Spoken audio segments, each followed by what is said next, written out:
Ji-song 1, I'm fine Gu Lao. She smiled bitterly after getting pulled up, her eyes filled with sorrow. I reaped these injuries upon myself. Isn't it?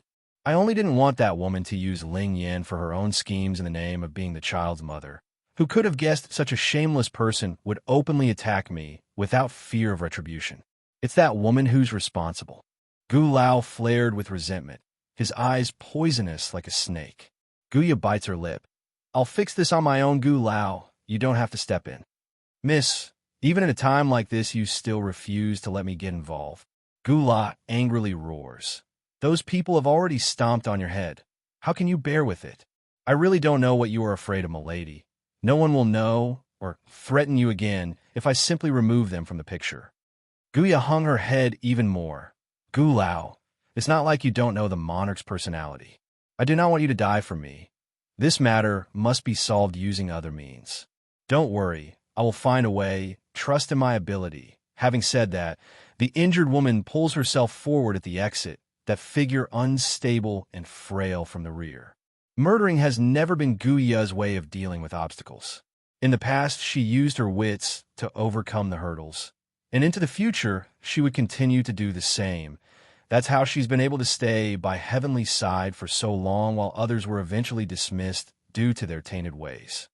In the backyard of the Monarch Manor, Ling Yan was bored and dragging her little feet through the stream when she overheard a voice from the back. You, who are you?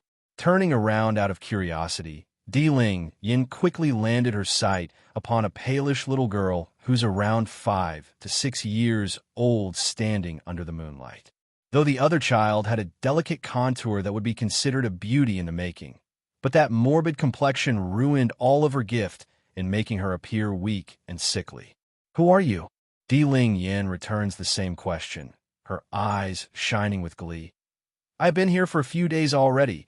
Why haven't I met you before, sister? The little girl blushed for no reason and timidly answered, My grandfather usually won't let me out of my room because I can't take the sunlight. That's why I snuck out tonight. But I know pretty much everyone in the Monarch Manor. How come I never seen you before? Well, that's simple. I only came here a few days ago, at the invitation of Grandpapa. My name is Ling Yan. Who's your grandfather? Maybe it's the big smile of the pipsqueak, or it's the kindness shown in that voice, but the morbid-looking girl actually fell into a trance for a moment. Pursing her lip, my grandfather is the first elder of the Monarch Manor. His name is Ji-sky. I'm his granddaughter Ji-song. Ji-sky? Ji-song? The pipsqueak fell into a state of shock. The name, why is it so weird? Sister, are you not well? My mother is a master alchemist. She can definitely help by examining you. Ling Yan blinks her well-behaving eyes and pulled at Song's hand like they're already good friends. Song shook her head. My grandfather is a master alchemist as well, but even he is helpless against my condition. There's no way to help. Sister, can you come with me anyways? Ling Yan pleads without giving up. You are Grandpapa's people. I want to repay him for helping me. I'm sure my mother can do something. Maybe she will find a way, please. Perhaps it's the clean light in those eyes, but Ji-song's heart didn't have the will to reject the request. Nodding in an almost dazed-like fashion, this morbid girl doesn't struggle and gets dragged away despite being the older child. Ji-song, too, sister. Ling Yan couldn't control her happiness as they strode through the winding corridors. Mother said children should be children. I always want to smile, because that will make everyone else happy too. Why don't you smile too? Smile? Song hung her own head dejectedly. Ever since her parents died in the last civil strife of the heavenly domain, this poor child has never known what it meant to be happy or to smile. That's why laughter was something akin to a far-off emotion. Sister, the pipsqueak suddenly slows down to meet Song's eyes. Can you smile for me, please? Ji-song gently pursed her lips, unsure what to do aside from giving it a try. Unfortunately, her effort ended up looking forced and awkward. Even so, that's enough to satiate the pipsqueak's demand apparently. Sister's smile is very beautiful. Ling Yan cheers with arms waving up into the air. I like it so much. Looking surprised by the praise of her own smile, Song sounded unsure. Are you not afraid of me being a bad person? Of course not. Your eyes are clean, so I'm not afraid. Di Ling, Yin doesn't even need to think, and instantly replied with her reasoning. But before the pipsqueak could say more, she noticed the important person they've been looking for, Mother. Without hesitation, she led Song over in a dash and threw herself into those welcoming arms, that little head buried in the woman's body. Looking at such a harmonious scene, Ji-song showed envy in her eyes since she's never experienced maternal love. After their small reunion, Bai-yin gently caresses her own daughter's hair before looking over to the extra child present. In a flash, the demon queen's gaze narrowed into a slit due to what she discovered. Di Ling-yin naturally didn't notice the strangeness in her own mother's behavior. Mother, the big sister over there is sick. Can you help treat her? Raising an arcing smile at the request. Sweetie, you go play by yourself first. Mother here will give your friend there a diagnosis. Okay. Giggling with delight, the pipsqueak jumps off of those arms and ran back over to her newfound friend's side.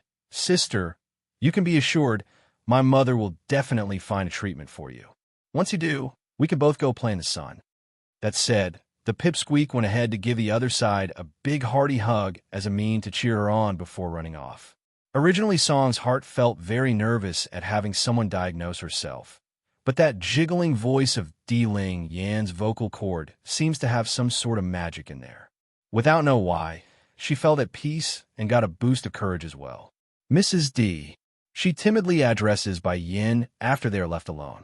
The child doesn't know the Demon Queen's real name, so calling her Mrs. D wasn't wrong since the pipsqueak's surname was indeed D. Your illness, I can cure it. Bai Yin lays down the bomb with that faint smile of hers. Though it's a small matter in the woman's view, this news rocked the sick girl to the core due to the amount of hope it carried. She said, my illness can be cured? Clenching that weak little hand, Song trembled all over due to the surging emotion coming out from within. She's long suppressed her desire for a better life, and now the path was laid before herself with the chance for more. Bai Yin knew her words were going to need a moment to settle down, so she waited before continuing. I'll save you, but on one condition. From excitement came nervousness for Song following that next sentence, forcing her unstable heart to slow down so she could think properly. That is, I want you to follow my daughter from then on afterwards. That brought a brief period of silence to the courtyard, due to the hesitation swirling inside the child's brain. Gritting her teeth after coming to a decision. Can you really cure me? Ji-song, 3. Bai Yin lazily stretches her body before leaning in against the chair behind herself. I got 80% certainty of curing your condition. If I do, you will stay by Ling Yan's side. Of course, if I fail, then this condition naturally absolves, and you are free to do as you please. Pausing to meet the child's uneasy gaze, and the 80% is based upon the missing ingredient under my possession. I lack 2 important key material. If you can secure the 2 items for me, then it's 100% certainty. In other words, she does not have full hope because the Demon Queen doesn't know if she could find the last 2 items for the medicine. Otherwise, there's not an ounce of risk or problem with the method. Ji-song remains uncertain. Mrs. D, do you know what caused my body to behave this way? Poison, a very serious and lethal poison at that. As for your pale complexion, that's to do with your lack of interaction with the sun, causing your skin to look ghostly white. I'm sure you've heard of it from others. The sun will increase the severity of the toxin in your body and reduce your lifespan. That's why you've been kept in the dark and became this unhealthy state. Bai Yin casually states the details down. Ji-song's uncertainty gradually faded after the woman hits a bullseye. It's exactly as you say, Mrs. D. Several years ago, the Monarch Manor suffered a huge unrest by the rebels in the domain. As a result, my parents died in the final battle. My grandfather, too. He was in the middle of making a breakthrough at the time and had to abort his attempt in order to save me. If not for grandfather, I would have died back then as well. On that occasion, the losses suffered by the Monarch Manor was immense. Not only did the child's grandfather lose the rare opportunity to make a breakthrough into a divine lord and become a monarch in his own right, he's now stuck at his current level and wouldn't know when the next opportunity would come around. And then there's the elders who followed heavenly from the beginning. They've all died during that unrest. If not for the surviving senior himself recreating the Elder Council, this entire place would have fallen into ruins already. It's also the reason for them in coming up with the idea of bringing Heavenly back. Their forces were drastically weakened and required their lieges return lest the other domains invade. As for Ji-song herself, she survived, but not before being poisoned by a toxin called Soulbane. Like the name implies, this vile concoction slowly devours the host's soul if she ever comes into contact with the sun. The more sunlight she takes in, the faster she dies. Without a cure, the grandfather of the child could only lock her up inside a dark room in order to keep her alive. As long as I can find a soul fruit and a phoenix feather, then I can save you. However, the feather must be from a phoenix above the Demi-Divine Lord. Demi-Divine Lords are rare to begin with, let alone a phoenix that's strong. Even in the demon realm, there's only a few who even qualifies for that standard, not to mention a specific species. Then there's the soul fruit. Not only does the fruit grows in extreme cold terrain, it's a plant that bears fruit once in a millennium. Assuming the timing was right and you could live to that specific time period, the fruit's aroma would draw in droves of wild animals to its spot for feeding. Ji-song wanted to say something then despite the hurdle, but her voice was cut off by a frantic sound from the side in that moment. "Miss Song, I've finally found you." A maid ran over breathlessly, gasping for air with an anxious face. "How can you run around without telling anyone? What if something happens to you, milady? If you do, then your grandfather will beat the lowly I to death." Whatever Song wanted to say then evaporated at the sight of her personal maid. Pursing those lips, she looks troubled and tied. The cure one. Just think of that dark cold room where light could not reach. Song's body would stiffen a little and cause a sad mood to hover above the head. "Mrs. D." The maid quickly greeted Bai Yin after seeing who was also present. "You take her back," Bai Yin mildly says. "Ji-song, think about what I said before. If you can get the soul fruit and phoenix feather, then come to me." Song nodded without adding anything more and left with the maid. But before long, the two were met with a frantic old man running over from the front. "Grandfather."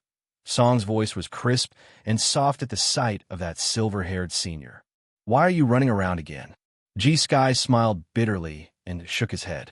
However, right as he wanted to scold his granddaughter some more, he immediately thought of the sort of life she's experienced over the years and deflated.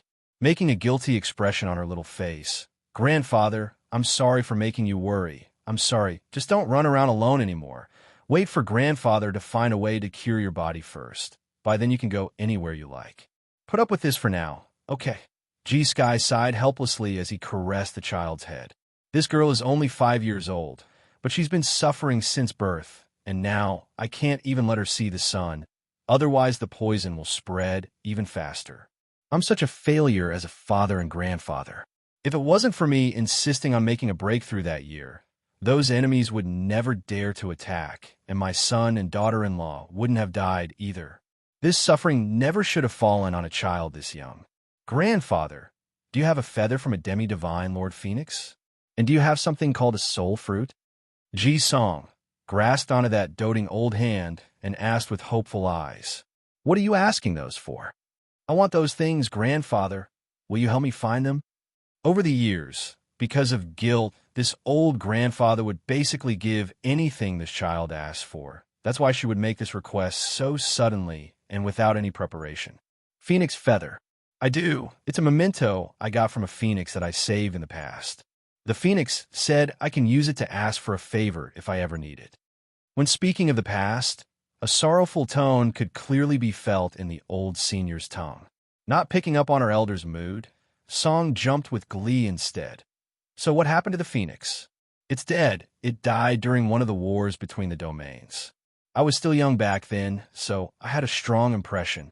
That's why he kept the feather as a memento and unwilling to throw it away. But since his granddaughter wants it, he's of course going to give her. In fact, he would even pluck the stars or moon out of the sky if the child asked for it.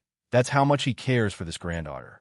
Sparkling with light in the eyes after confirming the first item, "Then do you have a soul fruit?" "Grandfather, I want a soul fruit too." This, G-Sky frowned since it would be a waste to ruin such a precious fruit. However, he couldn't bear to disappoint that rare glowing face on his granddaughter. Song. I will have my men go look for the soul fruit, all right? I'm sure the domain will have one somewhere. The cure's okay. Song's mouth twitched awkwardly in her attempt to smile. Sadly, the child's never been one to show happiness, so it only appeared weird and forced. But not everyone would find this to be bad. For G-Sky, the senior elder of this manor, he's absolutely overjoyed at the sight. Song. Grandfather, I'm going to go back for rest. When you find the fruit and feather, bring it to me right away, okay? That said, the awkward smile promptly disappeared from her face before turning away with the maid in tow. Gazing at the small figure moving further and further away, G-Sky also retracts his gaze and mused over the interaction. Someone come and pass on my order. Go scour the domain for a soul fruit. I'm willing to offer whoever has it a single request from me as the price for the exchange. This promise will always stand as long as it's within my means. The attendants who followed him knew how much the elder doted on the grandchild, so it came as no surprise. Cusping their fist, the bunch quickly dispersed to carry out the command of declaring the quest. Heavenly Domain, atop of a mountain in the far north. Fourth Elder, are you sure this is the place? Staring into the distance with those piercing eyes, Heavenly asked the old man next to himself. I'm certain, Monarch, there's no mistake. Fourth Elder replies. All right, we're going in right away to cut down the time here. For some unknown reason, Heavenly simply doesn't want to waste time in this place because he's feeling unsettled inside. Ling Yin, what if something happens to that little child when I'm not around? Meanwhile, at the same time, Guya had just finished listening to the report from her spies inside the manor, standing up with shock in her eyes. You mean First Elder is looking for a soul fruit everywhere? What does he want with that item? A soul fruit had no great use for humans, but it's a great enhancing product for demonic beasts to increase their toughness and spiritual strength. It said that Ms. Song wants the fruit for herself. That's why First Elder is searching for it everywhere. If we find a soul fruit and offer it, the spy carefully gazes upward at his mistress for signs of what to say. Ji-Song, how I envy her. She has such a power and influential grandfather that loves her so dearly. Meanwhile, I have no family left aside from Gu Lao, keeping me company. Where is Gu Lao now? Guya thinly presses her lips and asked. Milady, Senior Gu Lao has gone out earlier today. He hasn't returned yet, nor do we know his whereabouts. Ow! Guya got quiet without any indication of what's going through her mind. Understand, you can go back down first. When Gu Lao comes back, tell him to come see me immediately. And here I was thinking about on how to get that woman out of Monarch Manor, to think the opportunity would come so quickly. The cure 3. No matter what happens, I won't let such a misbehaving woman stay in the Monarch's home. I won't allow any threaten myself and my status as the next mistress. As the moon fell over the West Mountains, Gu Lao's white robe finally reappears in the Gu Manor. Gu Lao, where have you been? Guya couldn't help but raise a smile at the only person whom she considers a family member. However, instead of greeting the lady with a smile of his own, the old senior instead flashed a flicker of panic in the bottom of those old eyes. Naturally, this behavior wouldn't escape the lady who's known this Gramps for so long. Immediately, a sinking feeling gripped Guya's heart. Milady. Gu Lao clears his throat with a dry laugh to hide his inner guilt. Gu Lao, we have been together for so many years. You believe I wouldn't notice? I told you, I have other ways to get rid of them. You don't have to take the risk, understand? Guya angrily reprimands him. Truth was she's not worried about Bai Yin or Di Ling Yan's safety at all. After all, those two has nothing to do with herself. It's the danger of carrying about such a mission. Without doubt, Heavenly was bound to find out the truth eventually. By then, not even she could save Gu Lao from the man's wrath. Gu Lao's mood hit rock bottom. Musing for a moment, he faces the lady as he spoke with a strong determination. Miss, to me, you're no different than my own granddaughter, and I would do anything to remove the threat for you. Guya's body stiffened while her clenched fist loosened. In that moment, she felt helplessly weak. Gulao, I know you were doing it for my sake, but I know there are other ways to drive that woman out. We only need to unite with First Elder to do that. Frowning in his old face. First Elder? How can that old guy help us? He's stubborn and a one-sided rock. How can we get him to listen? G-Sky was known to be upright and loyal to the monarch. Unless the matter threatens Heavenly himself, it's absolutely impossible to make that old fella to move on their behalf. Guya smiled with her teeth, showing at the reasonable doubt from her elder. Did you forget he has a weakness? We can use G-Song for our goals. According to the spies we have inside the manor, the First Elder is currently searching everywhere for a soul fruit at the bequest of that sickly lass. As it so happens, I happen to have one in my possession. Once I hand it over, he will answer one of my requests. Gulao almost gasped at the news. Going quiet for a brief moment, his old voice sounded hoarse and excited. Then I won't move against those two, as you wish, milady. But if this plan fails, I will make sure that pair pay for getting in your way. No one can take what's yours away. This would be the last concession. If the plan blunders like before, he would begin his plot of murdering those two. That's his desire and conviction. For some reason, Guya did not object to the last bit from the old senior despite her constant preaching of not using murder to get her ways. Perhaps it's impatient at the repeated failure, or perhaps she's just that confident. Regardless, one thing's certain, she's afraid of Yin meeting Heavenly in person. The woman here knows herself better than anyone. Her charms are nowhere up to par of the Demon Queen. Inside the Monarch Manor, Elder Council's residence, G-Sky sat quietly on his master chair with a face that could strangle those beneath himself. These useless things, it's already been several days. Why haven't they found the soul fruit yet?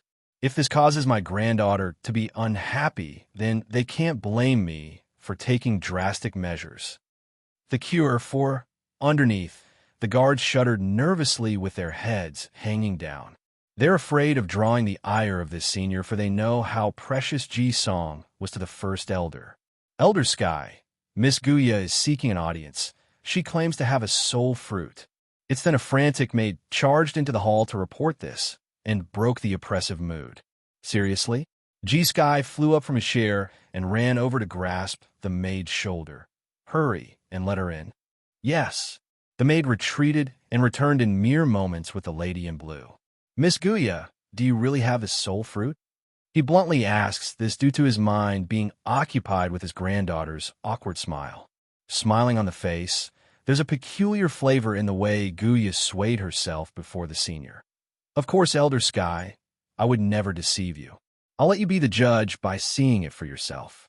After the exchange, she waved her sleeve and summoned a red container from the storage ring and hands it to the nearest maid. Receiving the box in the most careful manner, his motion looked like someone holding a precious treasure. It's really the soul fruit. Someone sent this to my granddaughter along with the phoenix feather. He only needs a glance after opening the lid to ascertain its authenticity, so he's very happy right now, which instantly causes his voice to lighten up into a very friendly fashion. Miss Guya, you've done me a great favor. Now tell me what you wish. If it's within my means, then I will grant it with all my power. Guya pursed her lips and slightly lowered her eyes then. Elder Sky, there's something I want to say, but it's difficult. Difficult? G-Sky chuckled at that word and made an amused glance at the lady. Miss Guya, if you're hoping I can help you pair with a monarch, then I'm sorry. That is beyond my means. No one in the Monarch Manor is capable of dictating his marriage. No, that's not it. Guya immediately forms a bitter face. Elder Sky, I know all of you are still wary and suspicious of me because of me eavesdropping on your conversations about bringing the monarch back. Unfazed by that remark, the senior continues to make a warm face. My words are my oath. It doesn't matter who you are. You only need to make your request. You're misunderstanding my meaning, Elder. I mean, even if I like Heavenly, I would never try to force him, nor do anything to hurt him. That day, I was too anxious and didn't think about my actions. I only hope you and the other elders won't blame me. And she pauses for a second. I really do like that Ling Yin, that young, adorable lass. Knowing she's being used by her own mother brings great pain to my heart. G-Sky frowned. What do you mean by that? I've talked to her mother before. Guya forms a troubled face like she's deliberating between speaking the truth or not. That woman admitted to me herself that she's using the child as a way to get into the monarch's bed. I cannot and would not try to control Heavenly, but I can't stand such a vile personal being allowed to get near the monarch in such a fashion. G-Sky's face sank suddenly, his voice deep and authoritative. Is that true? She admitted it herself? The Cure 5? Yes, she admitted it herself. I said I would tell the monarch what she said also, but that woman said she's not afraid and that even if I did, she wouldn't admit it. Elder Sky, I'm only coming to you because I'm out of options, and if I go to the other elders, they wouldn't believe me. Guya's expression right now showed helplessness and pain, matched that with the sobbing voice. It's the perfect guise to sell her story. Sure enough, G-Sky's face got darker and darker following her every word. See this, Guya presses hard to seal the deal. Have you not wondered why Ling Yan's mother would find her way here so quickly after the child came to the manor? It's not like Heavenly and all of you didn't try to look for the woman before, right? I suspect both of them appeared so suddenly and without any indication. It's possible the encounter was premeditated from the very start. It's one thing for Ling Yan. She's only 2 years old, so she wouldn't know better, plus the monarch dotes on her very much. Elder Sky, I know what I'm saying is a grim theory, but you must do something about that woman, at the very least drive her away, so Ling Yan wouldn't be corrupted by such a scheming mother. Guya implored the senior, trying hard to make her point stand. She really doesn't like the pipsqueak, but out of Heavenly sake, she's willing to compromise. Besides, this conceited woman had a lot of confidence in herself that she could break down that temperament and mold it to her liking. G-Sky didn't completely fall for the story, yet in the way he narrowed in his eyes at the other person, which promptly roused a flustered face as a result. After a long while of this uncomfortable silence, Miss Guya, I will investigate this matter, so go back for now. If what you say is true about her character, then I will drive her away. The reply was within her expectations. There's still some days before Heavenly returns, so this would be the first step in her grand plan. In that case, I won't say much more. After all, we are all here in service of the monarch and wouldn't want such a misbehaving woman nearby.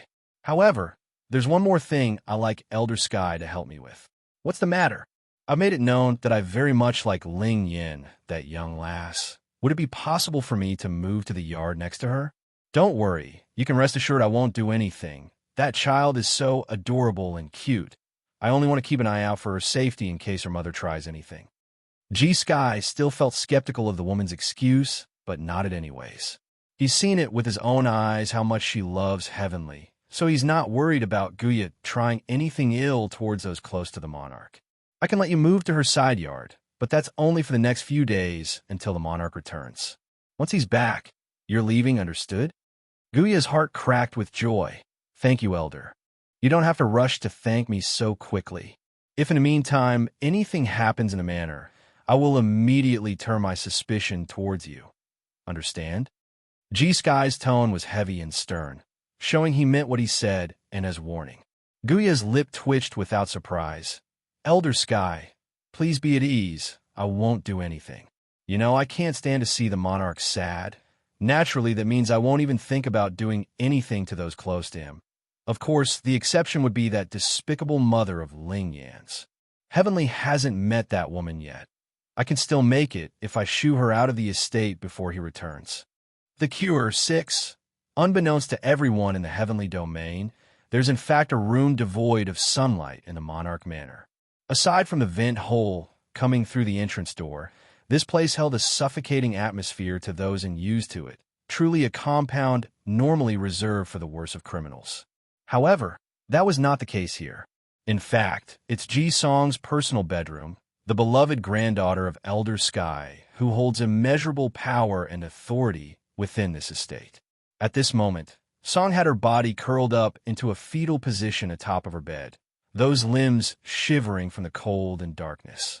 Not even she knows how long this painful experience would continue, nor does she know when a light would arrive in her life. Suddenly, The door squealed due to the metal hinges being swung open, and in came two young maids with a box in each of their hands. "Miss Song, your grandfather, Elder Sky, tasked us to bring you these. It's the phoenix feather and soul fruit you requested."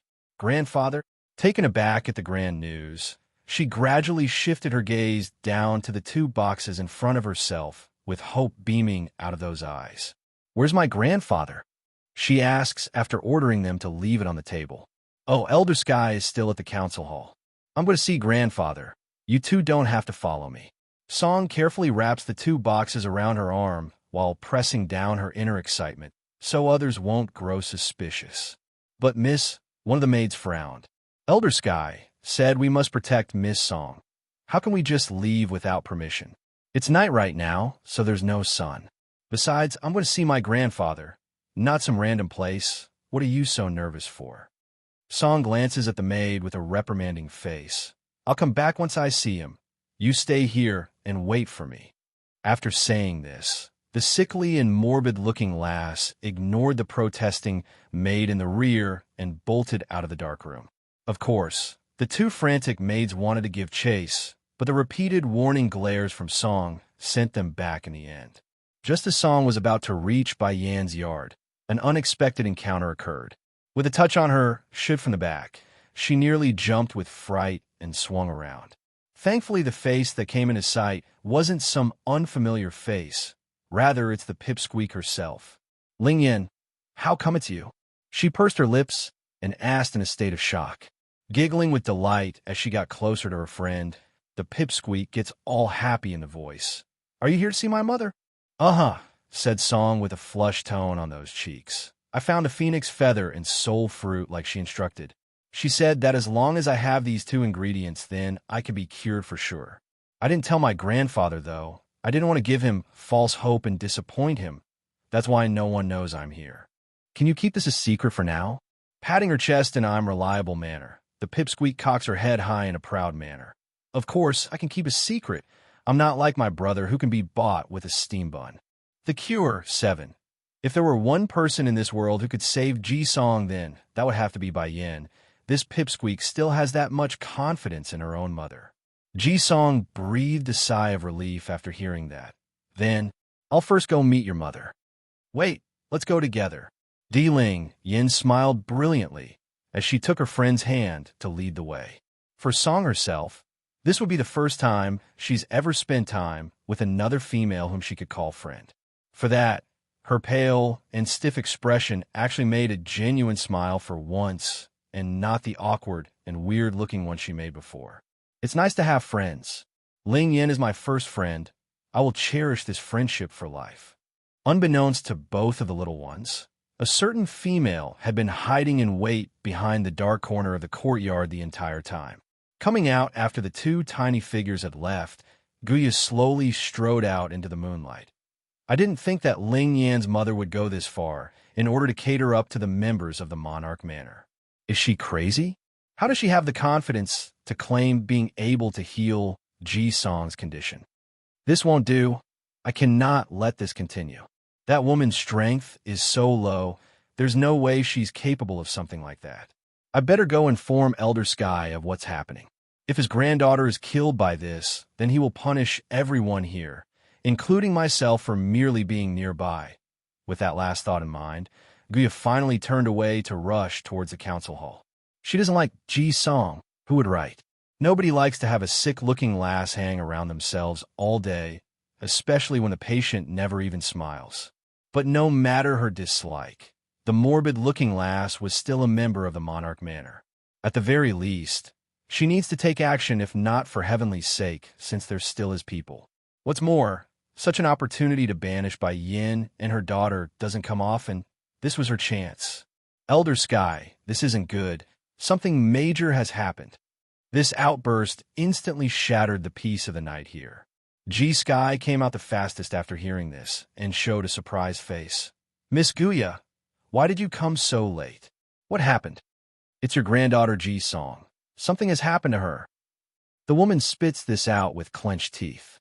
Going green at the news, the old senior reactively roared. "What did you say? Something happened to my precious Song?" You better explain what you mean, otherwise I won't let you off the hook. That child was his lifeblood. Without her, he would rather die at this point. Elder, it's that woman, Ling Yan's mother.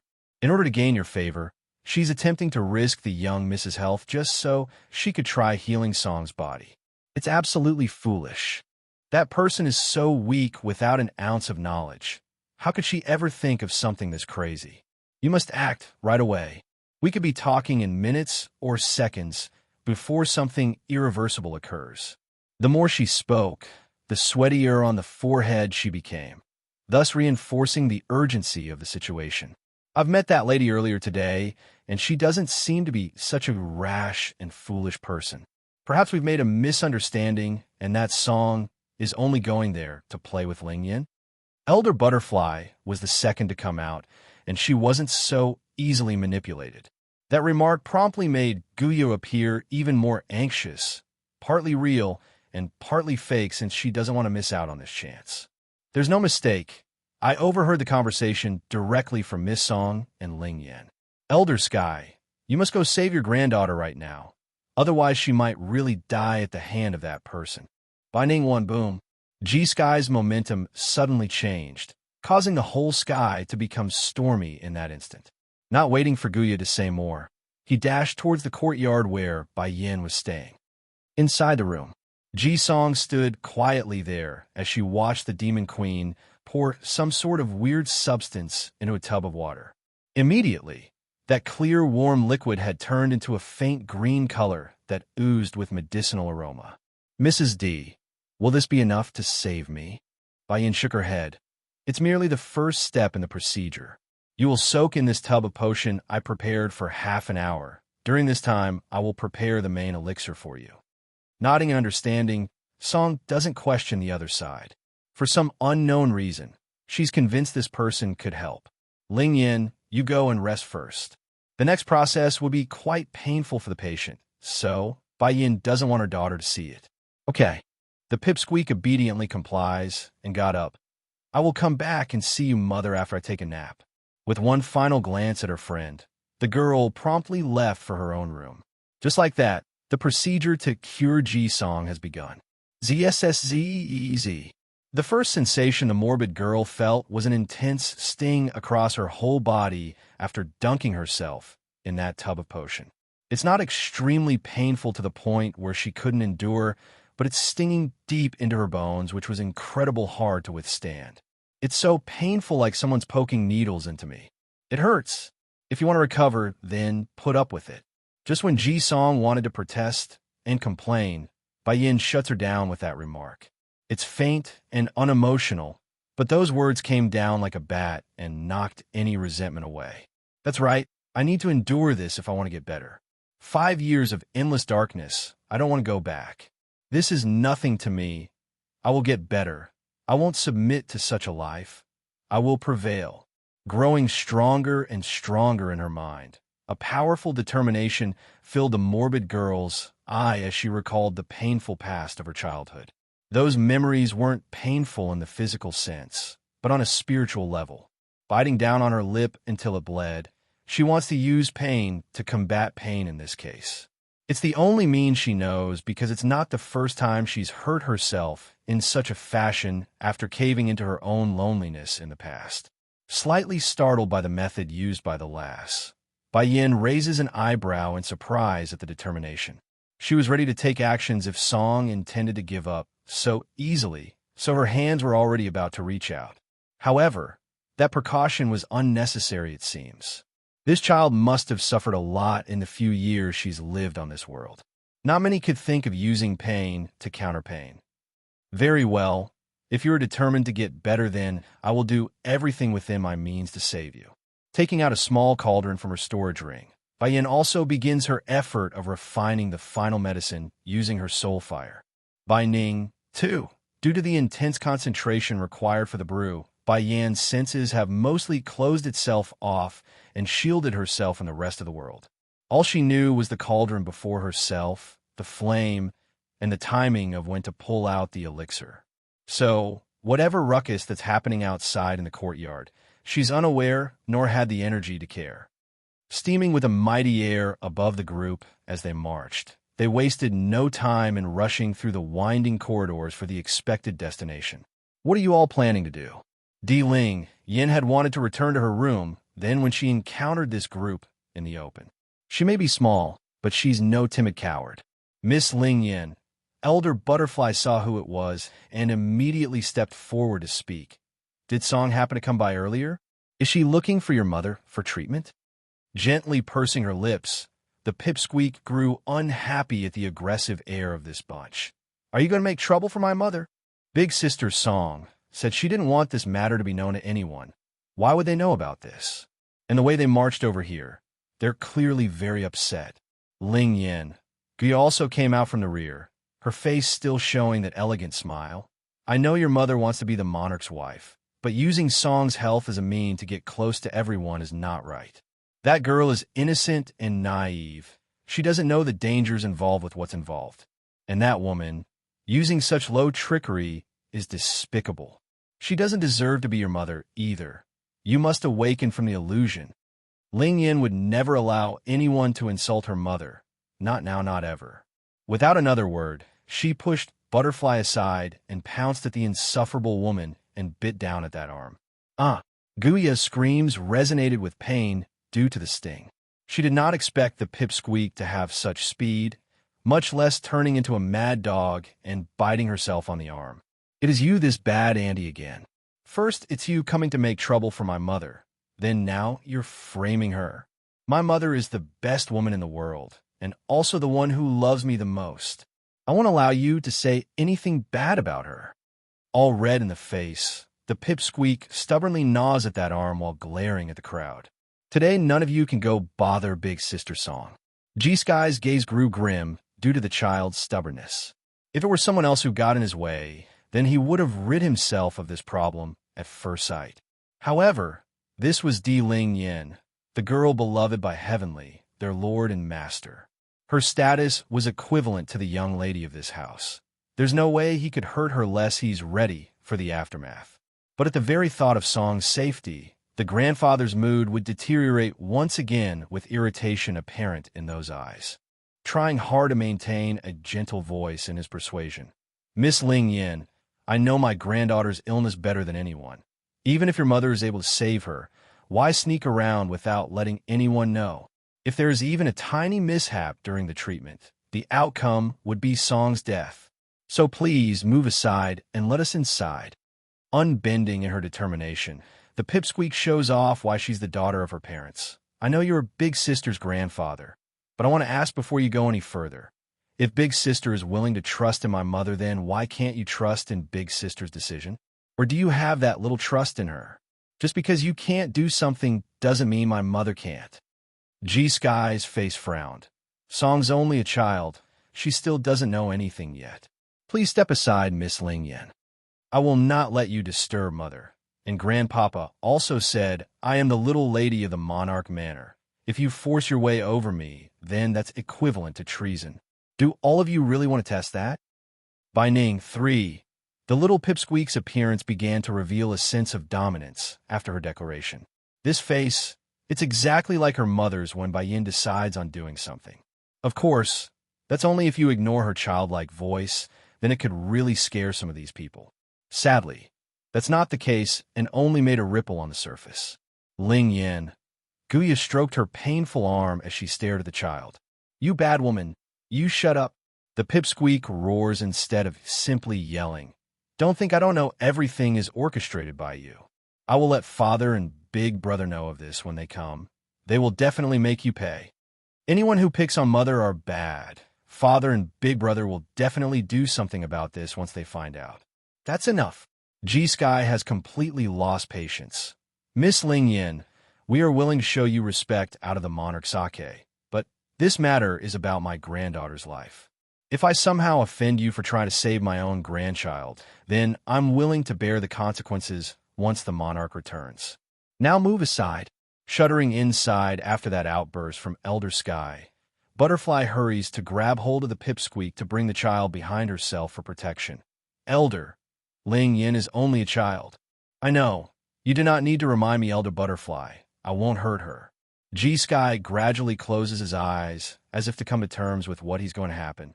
Someone come, restrain the young miss here. Remember not to hurt her.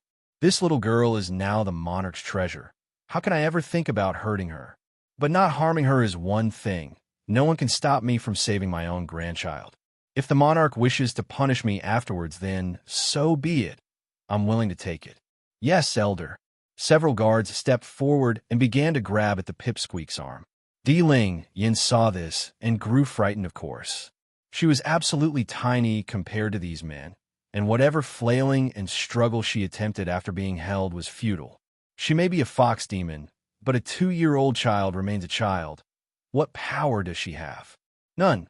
That's the answer. She has none. Without surprise, the scuffle eventually left a bruised mark on the baby girl's tender arm after one of the guards got careless. Against that picture, Guya was undoubtedly the most delighted. She was honestly afraid these people would be too afraid to restrain the lass and let this opportunity slip. You bunch of baddies, let me go right this instant. My father and big brother will not forgive you for this. Ling Yin had anger in those eyes. I will tell Grandpapa that you are bullying me. I won't let you do this. G-Sky didn't say more as he moved past the child.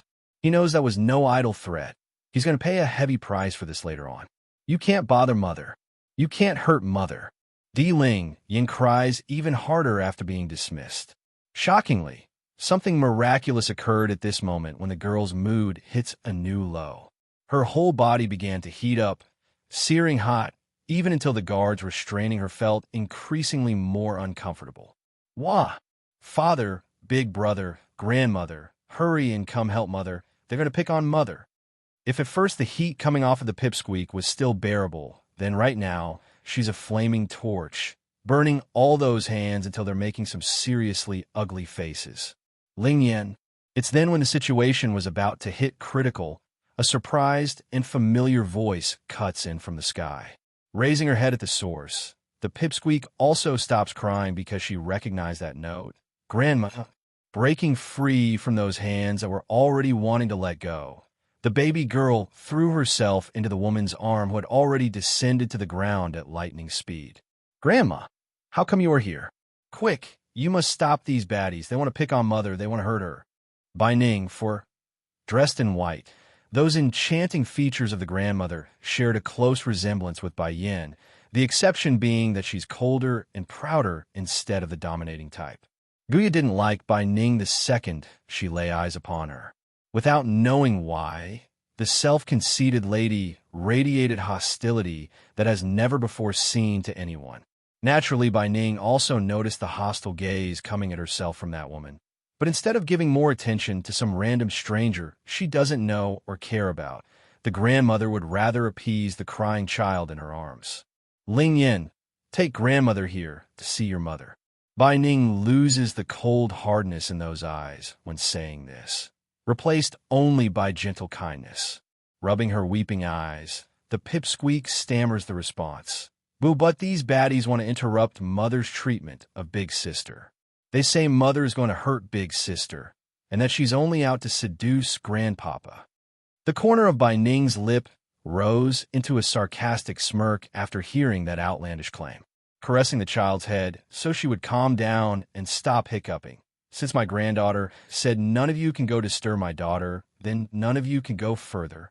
Lady, Elder Sky deepens the furrowing forehead, his voice cold and harsh. The sister mentioned by Miss Ling, Yin is my own granddaughter. Her treatment will be decided by me, her own family. Madam, I ask that you not get involved and step aside. Casting a faint glance at the old senior who spoke. Your granddaughter's life is not of my concern, but my daughter's decision is. If my daughter wants to kill someone, then none can stop her. And if she wants to save someone, then none can interfere either. So, you better watch your tongue. I won't be told on what to do by anyone. Then you leave me no choice but to use force, said Elder Sky with a hint of disdain for that blind arrogance. You bunch go subdue Miss Ling Yin. I will deal with this, madam.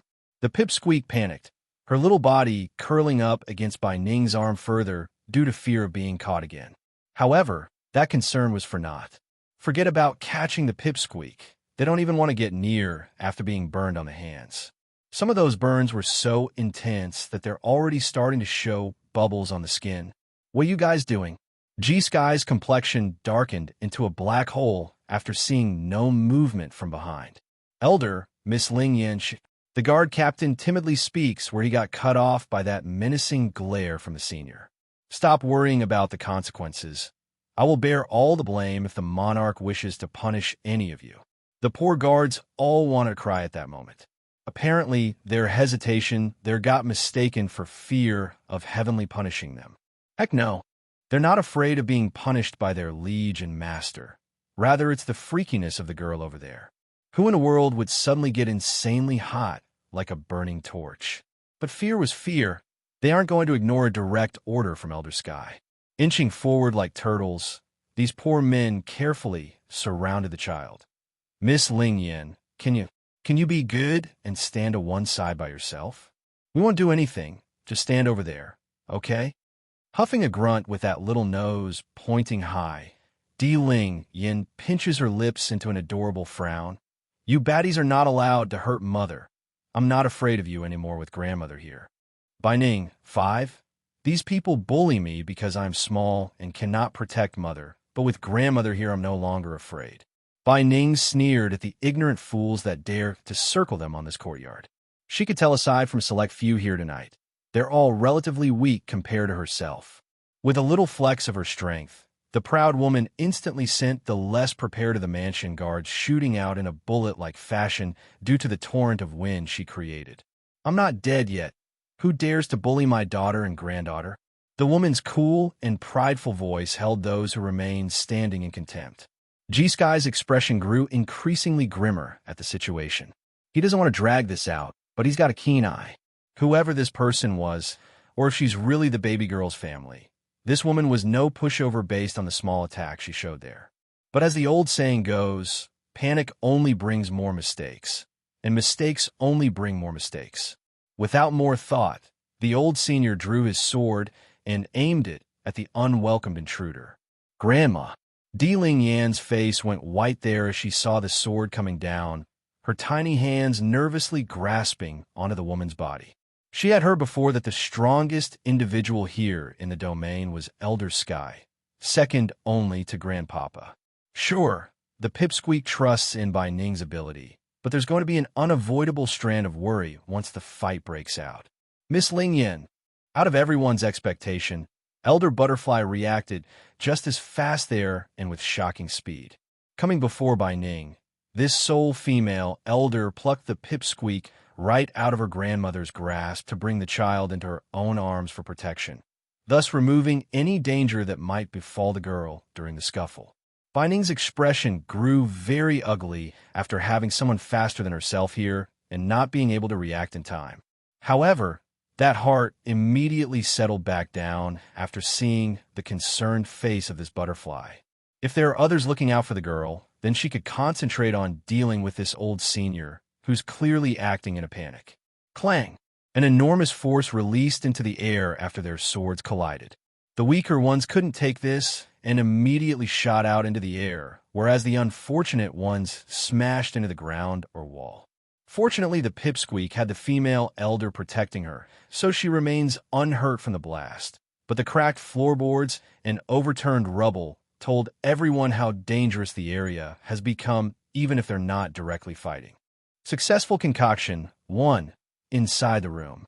Bai Yin threw herself into refining the elixir, so she's still unaware of the battle outside. Boom! Suddenly, a very loud noise came out of the cauldron, as if something wants to break out of the container. Gradually retracting her focus as the flame slowly dwindled down from the palm, the demon queen awaits the lightning bolt that's to come from her efforts. Yet the expected electric might never came after several minutes. That surprised the woman as she frowned at the oddity. I see, it must be because this domain was created by Heavenly, so it doesn't have a world will, otherwise there's no way my alchemic product wouldn't create a scene from the sky. Not dwelling on the issue, since it's a good thing, Bai Yin removes the lid and gathered the elixir into a bottle for the child. The medicine is done. You can come out of the tub now. No reply came, though. Furrowing that brow up, Bai Yin got closer to examine the girl. Only then does she realize Song had fallen unconscious from a stinging pain. Without delay, the demon queen sweeps the child up from the water and held her in those arms. Perhaps it's due to the relief of being free from the painful liquid, but Song's eyes started to move so slightly right off the bat until she eventually regained consciousness. Mrs. D, the little girl, opened her mouth where a whisk of air infused into her lungs and brought a refreshing sensation. Is it a success? Bai Yin responded with a hum as confirmation. Take this elixir and you will be healed. First glancing at a bottle presented to herself, then at Bai Yan's reassuring face, Song didn't hesitate in the slightest and chugged the fluid down in one full gulp. Instantly, a warm current circulated across her entire body, cleaning and removing every ounce of the toxin until her very soul felt refreshed. Then at the last second where she thought she's healed, something suddenly started to push itself out of her abdomen. Following a nauseating sensation of wanting to vomit, Song opened her mouth and cried out where a blop of black blood spat out of her throat. Mrs. D, I am healed now. The voice of Ji Songs trembled with excitement after realizing how good her body felt. She never thought this day would actually come, the day where she could go out in the sunlight. Yes, it's a success, but you're too weak due to your body never seeing the light. I have some more medicine to help improve your health. Take it, and you will eventually be like everyone else. As the old saying goes, if you're going to send someone off, then send them all the way. She's already removed the toxin. Might as well spend a little more to boost up her body's condition so she could become a normal child. After all, Song's going to be her daughter's companion from now on. Bai Yin only hopes this girl won't let her down. Thank you. Song got so moved by the new bottle that's given to herself that she's barely able to stop herself from crying. Nevertheless, she did as told and drank the bitter medicine without objection. Successful concoction, too. If you really want to thank me, then take care of Ling Yin from now on. A shallow smile shows on Bai Yan's face after saying that. If from the start she only wanted to find a companion for her precious daughter, then the demon queen was now genuinely taken by this Song, who endured the full treatment she came up with. Others may not know this, but the level of pain involved could make even an adult cry and beg. Then, madam, what do I need to do now? Song pursed her delighted lips and asked. It's then when Bai Yin wanted to speak, a loud bang from the outside interrupts their conversation and caught both individuals' attention. In that moment, Bai Yan's face sank into a dark looming dagger, for she knows it couldn't be anything good. Song also fell into shock at the noise. Why does the energy signature feel so similar to grandfather's? Song, you come with me. As soon as she dropped this sentence down, the woman had already pushed the door open and walked outside. Due to panic, the now-healed lass didn't dwell on the issue and hurried outside as well in order to catch up. The curtain to this battle has been drawn down by the deepening of the night. Trees destroyed, men sprawled along the ground and unconscious. This whole courtyard was a total mess. Naturally, Guya was no exception either. She's very pale in the face, the sign that she's affected to a degree from the recoiling force. As for Bai Ning, who's been fighting the elder, the prideful grandmother had fallen behind and left a deep mark on the ground with a trace of blood in the corner of those lips. Her eyes are growing increasingly more heavy while gazing at the foe who obviously had the upper hand. Ji-Sky didn't fare so well either, of course, despite being strong. In his old eyes were shock and disbelief, for the old senior never expected to have someone be of match to himself. When did such a character appear in the domain? Grandma. The little pipsqueak breaks free from Butterfly's hold and quickly ran over to Bai Ning's side, her hands tightly wrapped around the woman with tears flowing out of those anger-filled eyes. You big baddie, you actually hurt my grandmother. I hate you. In response, Ji-Sky could only make a helpless, bittersweet smile. For the safety of his granddaughter, he has no other choice in this matter. If there were other options, then he would have taken it. After all, this woman was the baby girl's grandmother. Miss Ling Yin, please forgive me. I also don't have a choice in this matter. If the two of you don't move aside, then it might be too late for me to save Song. So, I can only take matters into my own hands. For the sake of his granddaughter, he's willing to go to any lengths because Song's his life, his reason for living. It's bad enough that you are not willing to repay kindness with kindness after Mother is willing to save Big Sister. But you're also listening to that bad woman's word and accusing Mother of plotting to harm Big Sister. You also hurt Grandmother. The pipsqueak's face grew increasingly redder due to the swelling anger. Big Sister is such a good person. Why is her grandfather so foolish and senile? G-Sky's expression changed into a flush red as well, but not from anger. Rather, it's utter embarrassment. How about it not right? He's being pointed at the nose by a little girl right now and being scolded as foolish and senile. That's utterly shameful. Miss Ling Yin, you'll understand me later. My precious Song is my life. I will not let anything harm her or take such risk. Therefore, I have no other option but to force my way through your impedance. G-Sky's momentum started to get more intense afterwards until the whole sky darkened into a heavy oppressive gloom like a storm's about to occur. Bai Ning knew what's coming and promptly wrapped the baby girl around herself for protection, her face still as proud and strong when confronting the old senior without an ounce of wavering. For some unknown reason, towards that calm and collected appearance of Bai Ning's, Guya, who instigated all this, got an indescribable sensation of anger swelling up inside of herself. This is clearly my first time seeing this woman. Why do I feel so much hatred toward her? It's even worse than the anger I felt towards that Bai Yin. Successful concoction 3, grandfather. It's then a crisp and tender-sounding voice cuts through the night, thus breaking the powerful momentum gathered by G-Sky, who was about ready to make his second assault. Shocked by the tiny figure that's racing toward himself, the old senior completely ignores Bai Yin, who's obviously walking in front of Song there. In his mind, there's only his granddaughter and nothing more. Song! In a flash, he disappears from his spot and reappears before the child to examine the girl, nervously pressing his hand against her shoulder. Are you all right? Are you feeling unwell? Ji-Song did not get to answer at all there before being blasted by this set of questions.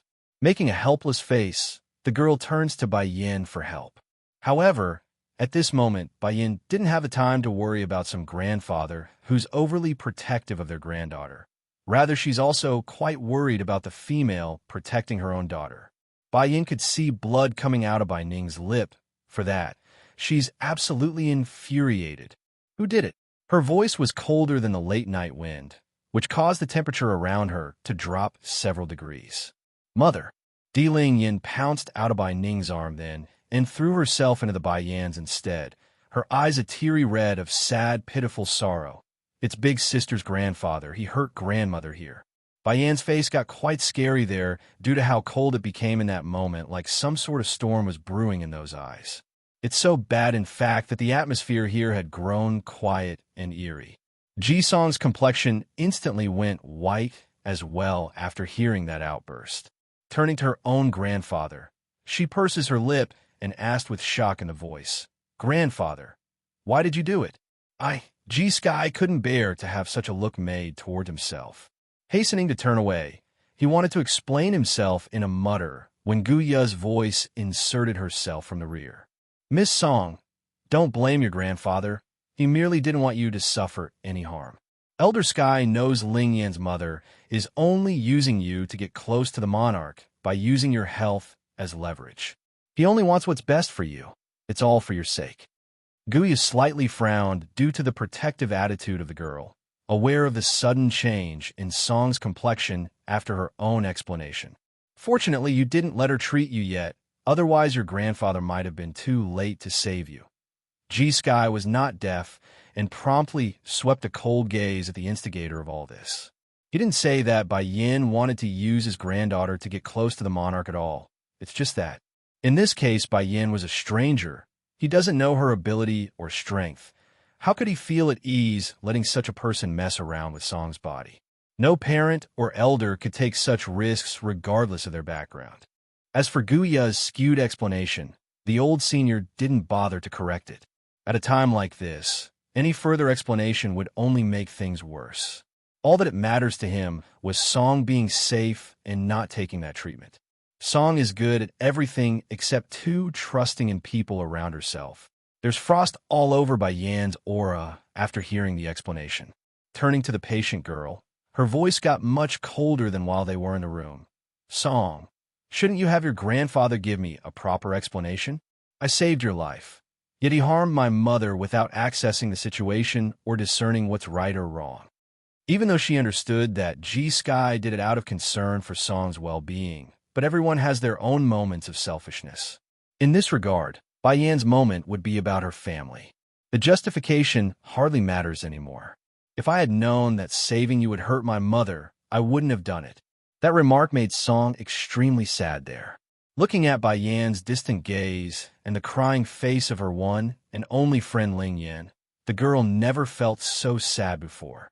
Successful concoction, for one's her benefactor, and the other was her good friend whom she just met.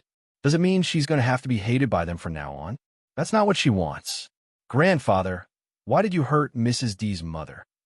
Ji-song turns to her grandfather and demanded an answer with tears slowly forming along those clear blue eyes.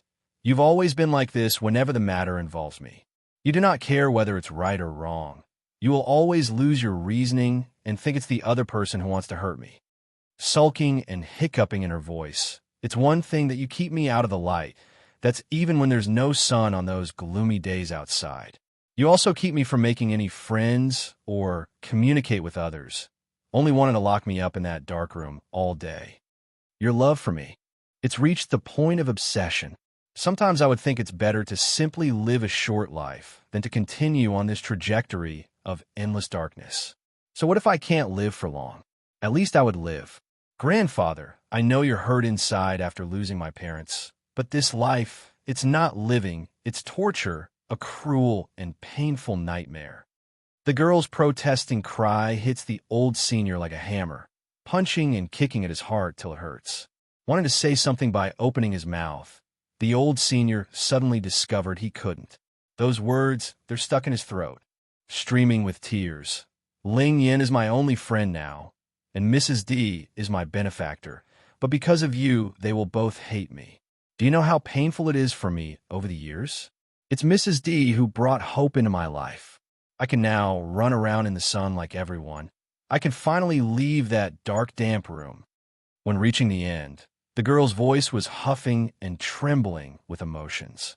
It's the first time she met Ling Yin, but she also knew the friend was a reasonable person. For example, let's say if her grandfather had spoken politely, then he would have been let through. That much she's certain of.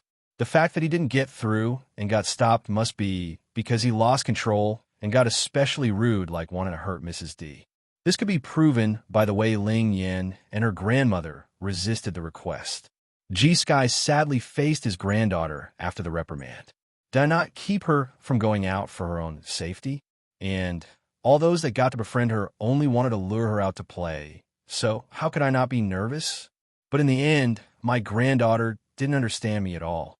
What did you say? Elder Butterfly wasn't as invested as her peer, so her ears weren't deaf to a specific detail. First making a shocked face, the female elder quickly went up to examine Song with her shaky voice. You said you can go outside in the sun? Ji-Song formed a self-ridiculing smirk at Butterfly before facing her grandfather again. Yes, I can run in the sun without worrying about my life now. But what of it? Grandfather, you taught me the morals of being human from a young age, but did you do what you preach? You offended my benefactor. Mrs. D saved me, saved my future, yet you repaid the kindness by hurting her mother. G-Sky's eyes flew into a shocked look. Unconvinced still, he hurried to confirm the fact for himself by checking Song's wrist. Originally, there would be a black vein, the main artery in this area that showed the toxic remains. But there's nothing now. The toxin that he exhausted all his means and still failed to cure was gone. Poof, healed, gone like it's never been there. Still not convinced since there are ways to hide this using special effects. The senior releases his spiritual feelers out to scan the child from top to bottom and right down to her soul. Heavenly's in trouble. 1. All kinds of emotions are swirling within G-Sky's eye right at this moment. Astonishment, shock, and elation. Song, his voice began to shudder like he wanted to hear the answer directly from the granddaughter. My granddaughter can finally run free in the sunlight. The irony of the situation didn't go unshown in Song's expression. Grandfather, it's as you think. I have fully recovered. It was Mrs. D who gave me hope, and it's you who let me down. Even though she knew that G-Sky only did this out of concern for herself. But this concern was too bigoted to the point where he would indiscriminately harm others. Song's been able to put up with that behavior since she's young, but this time he's gone too far. No matter what, she must make her grandfather understand the mistake of behaving this way, because it doesn't help anyone. The old senior's heart dropped, ashamed of himself as he hung his head low. Finally, he knows his actions has really let his granddaughter down. Song, I'm really sorry. Grandfather's really too worried about you that I mistakenly harmed Mrs. D's mother. This is all grandfather's fault. As long as you stop being angry at me, then grandfather here will do anything to make amends. Song pursed her lips. It's not me whom you need to apologize. It's Mrs. D and her mother. Taken aback for a second, the senior promptly turned to Bai Yin and Bai Ning's location. He tried to say something, but when the words reached his throat and was about to come out, he choked and couldn't say anything. Good thing the shame in his eyes was obvious enough so everyone could figure out his meaning. Meeting that gaze, Bai Yan's expression didn't change or get any better. Turning to her daughter, she spoke in a soft, calm voice. Ling Yin, this place is not suitable for us. We will leave here in a bit. Okay. The pipsqueak snuggled up against her mother's chest and obediently nodded. She hated the fact that she's leaving without saying goodbye to her grandpapa, but she's more distressed about her mother and grandmother being hurt. So, she's not happy to stay here anymore. At this moment, Guya's gaze flickered with disbelief when locking onto Bai Yin. She didn't expect this demon queen to really cure Song. After all, not even Elder Sky could do a thing against the Soul Bane. G-Sky's heart panicked, his throat croaking as he spoke with huge difficulty. Mrs. D, this is indeed my fault for not finding out the truth before acting, but no matter what the fault lies with me. Our monarch likes Ling Yin so much. I'm imploring you to stay until his return. That is not needed. Bai Yin bluntly refused the request and slowly turned away. Ling Yin, mother, let's go. Wait. Seeing the departing back, Song could no longer keep calm and broke free of her grandfather's arm and ran up to the demon queen's side. Mrs. D, I want to leave with you. Raising an eyebrow. You are sure? Certain. Song nodded with a firm face. Gee, Song. The senior completely lost his wits after hearing that, his eyes flustering with loss and panic. If you leave, then what about me, your grandfather? I only have you left as family. Are you really going to abandon grandfather here? Heavenly's in trouble, too. Ji-Song dropped her sight after hearing the plea. To tell the truth, she's also reluctant to give up her grandfather. After all, this person was her only family member remaining. But Bai Yan's her lifesaver who got accused for misdeeds by her very own grandfather. This was the least she could to compensate such a misgiving. Not to mention, grandfather, as condition for Mrs. D saving me. I have given myself to her and promised to stay by Ling Yan's side from now on. G-Sky choked, and the others froze in astonishment. Their eyes are now gathered on Song and Bai Yan's face. Mrs. D, the purpose of you saving my granddaughter before, it's so she would follow Miss Ling Yin and not for you to get close to the monarch? Earlier, Guya clearly came to them claiming that this woman was risking Song's health in order to win them over with a debt. That way she could use this connection to approach the monarch. He didn't believe it fully, of course, but he also didn't dismiss it as nothing. And now his own granddaughter was saying Bai Yin only saved her in order to have her follow Miss Ling Yin? Then what about Guya's claim? Where did that come from? Mrs. D already has a husband and daughter. Why would she approach the monarch? Song's expression grew a little angry. Who in the world said such slandering words about Mrs. D? Apparently, everyone here had dismissed this point until it's brought up again by the child. Even though they knew that Bai Yin had a daughter, but because they never met her husband that they believed he's either dead or no longer around after abandoning the pair. Therefore, they didn't suspect the outlandish claim earlier from the despicable liar. Guya naturally saw those eyes locking onto herself, then and lost all color from the face. Clenching that fist, she didn't utter a single word, for she knew it's pointless and would only dig a bigger hole for herself. Let's go. Bai Yin knew what they were doing after seeing the focus shifting away. Even so, she doesn't care at this point and only wanted to leave this bunch behind, for their very presence annoyed her. Bai Ning only suffered a slight injury, so it's not a big deal to leave even without applying some sort of medicine. However, the Demon Queen's never been one to forget a slight against herself. Speaking without turning around or stopping, "You harmed my mother tonight. The reason I'm not repaying you for that today is because Heavenly took in my daughter while I wasn't around. In return, there will not be any connection between this place and my daughter again. No connection between this place and my daughter again." The woman's announcement was like a hammer, smashing into everyone's heart. Who doesn't know that the pipsqueak was the precious treasure of the monarch during this period? But now, because of their folly in offending this woman, that bond has been shattered. That's their heads on the line. Just when all were frantic and unsure of what to do, an old figure quickly ran over from the front with panic showing across his movement. "It's not good. We have a major problem." Fifth Elder. Elder Butterfly only took a glance to recognize this person. For unknown reasons, her heart felt incredibly uneasy and urgently asked, "Didn't you follow the monarch when he left?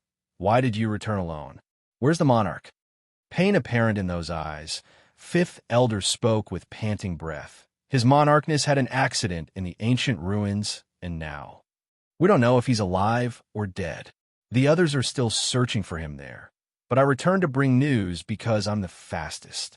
Bai Ning, who originally went towards the exit, suddenly stopped as a result of that sentence. Her hand unknowingly clasped against her own chest like she's about to suffocate due to the panic. Heavenly's in trouble. 3. Mother, what's wrong? Bai Yin became aware of Bai Ning's strangeness and turned to ask, slightly white in the face. "The monarch of this house, what is his name? Life and death uncertain. Why do I feel so uneasy inside after hearing those words? I clearly don't know the guy. Why am I behaving this way? It's Heavenly." Bai Yin wrinkled her brow. "It looks like I can't just leave like this. No matter what, that person did take care of Ling Yin when I wasn't around. And the way Mother is acting, I might have been too careless in my assessment. Perhaps Mother really did suffer a major injury from the fight. Heavenly? Heavenly." Bai Ning's body suddenly fell backwards without indication, her mouth coughing out blood as the color drained from that face. "Mother!" Bai Yin flew into shock, hurrying over in the nick of time to catch the patient. Worried apparent on the face. "What's wrong? How come you're like this all of a sudden?" Shaking her head. I don't know. I just feel stuffy in my heart. It's very uncomfortable. I clearly never seen that so-called monarch before. Why do I feel so sad inside for him?" "Mother, Grandmother," the pipsqueak seems to have thought of something and tugged at the Demon Queen's sleeve. "Grandpapa once told me he has another name. I think it was called Yin Feng." "Mother, Grandpapa really is kind to me. Can we go help him, please?" Yin Feng? Forget about Bai Ning's pale complexion. Even Bai Yan's face had lost all color after hearing that name.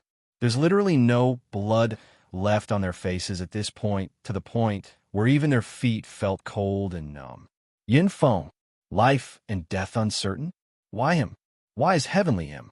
Trembling in the lip, Bai Yin rigidly held on her own mother's hand and exchanged a shocked and horrified look between themselves. "PFFFF."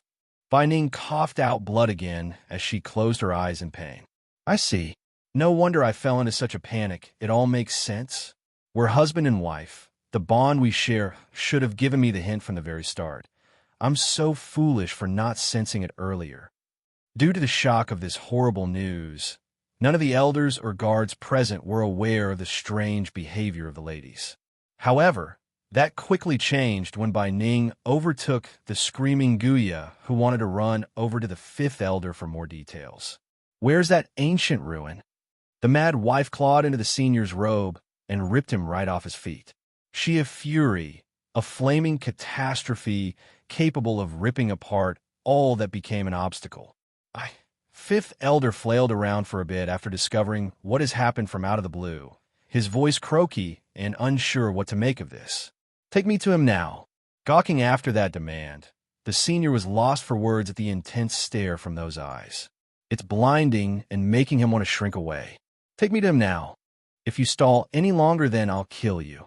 And by Ning's mind, any moment wasted here would mean an extra moment of danger for her husband. As such, she could only resort to violence if it meant getting her way. Finally coming back to his senses after hearing that threat, Fifth Elder turns to Elder Sky and the others for some sort explanation regarding this female who just ripped into him. Since Elder Sky already felt guilty towards Bai Ning and her family, the old grandfather didn't hesitate and nodded for his peer to show it's okay. Fifth Elder, take us all to the monarch. The first priority is to save our liege. Yin Feng's peril one. Guya's face changed for the worse as she stared towards Bai Ning, those eyes dark and grim. Elder Sky, this matter is the monarch manor's business.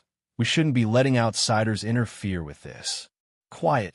G-Sky flew into a rage after being told this, his tone fierce and irate. He did not forget how it's this woman who instigated himself to come here tonight. If not for that, he wouldn't have been so rash to injure Bai Ning in the scuffle. So, he no longer trusted her, nor did he want to be nice to the lady either.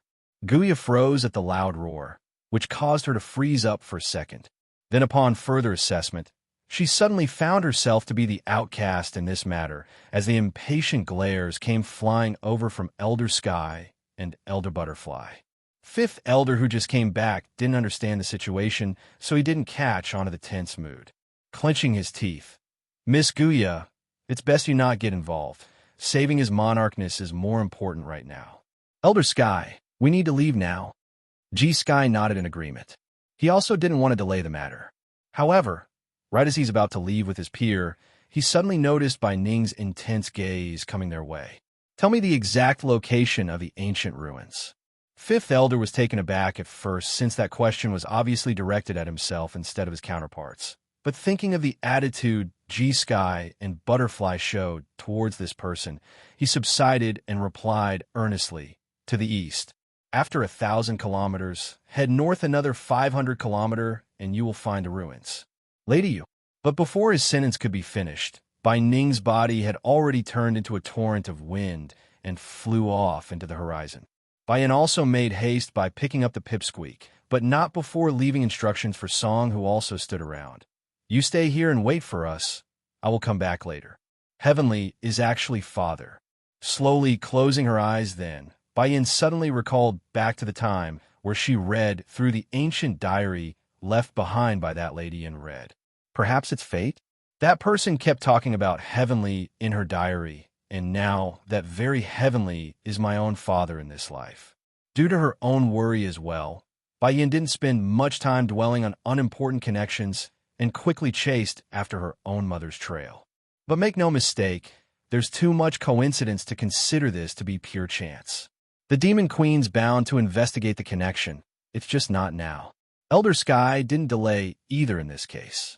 However, instead of blazing off into the horizon like the two women before himself, the Elder suddenly stopped midair above the manor and turned to Butterfly, who's coming up. Elder Butterfly, I need you to stay here in the Monarch Manor. Someone needs to take charge while I and the Monarch is not around. Also, I need someone I can trust to take care of my granddaughter, please. Startled at first by the request, the female elder eventually sighed and nodded. She understood how much the child meant for her peer and the risk of taking everyone off to the ancient ruins. I understand. With this assurance of Butterfly, G-Sky felt a heavy load coming off his shoulder immediately. Without looking back, he too gave chase to everyone that is left. Miss, unsure when Senior Gu Lao had appeared next to Guya, his face full of undisguised concern for the lady. The person did not answer the old Gramps' words there. Instead, she bit her lips and revealed an intense level of anger on her usual elegant face. As I said, there's no way Bai Yin doesn't have ideas toward the monarch. You've been fooled by her milady. She's a very scheming woman, playing the retreat card to advance even further. Now that the monarch is in danger, she immediately seized the opportunity to become the savior. Yin Feng's peril, too. After overhearing parts of the conversation from Gu Lao, Elder Butterfly attitude got all mocking. You think the monarch would give special treatment to anyone? If you do, then I'm afraid to tell you that you're wrong. Otherwise, you would have long become the monarch's wife. In other words, you, the so-called benefactor of Heavenly, was no more important than the rest of us. Therefore, Yin and her mother wouldn't be able to ascend onto the great throne either as the man's wife. What's more, since Yin has a daughter, it proves that she has a husband. The same was true of Yin's mother. And regarding Ling Yan's motive, that's not even in the equation since she's so young and innocent. Anything was no doubt Guya's self-conceited imagination. Elder Butterfly, don't you think you're going too far? Gu Lao could not take it anymore after those remarks. Our miss only wants to help out of concern, yet Fifth Elder and Elder Sky won't even let her follow. So what can she do? What's more, how is it fair that those two ladies can follow while we can't? Don't you think that's unfair and biased? That actually made Butterfly laugh. She has had no favorable opinion of Guya ever since she overheard their conversation regarding the monarch's recovery. Before, she didn't pursue the matter due to her loyalty.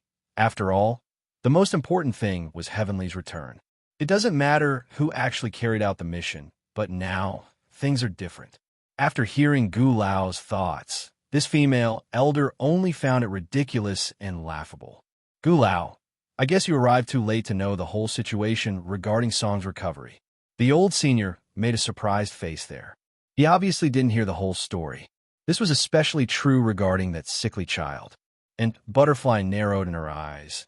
The one who healed Song is none other than Mrs. D, Ling Yan's own mother.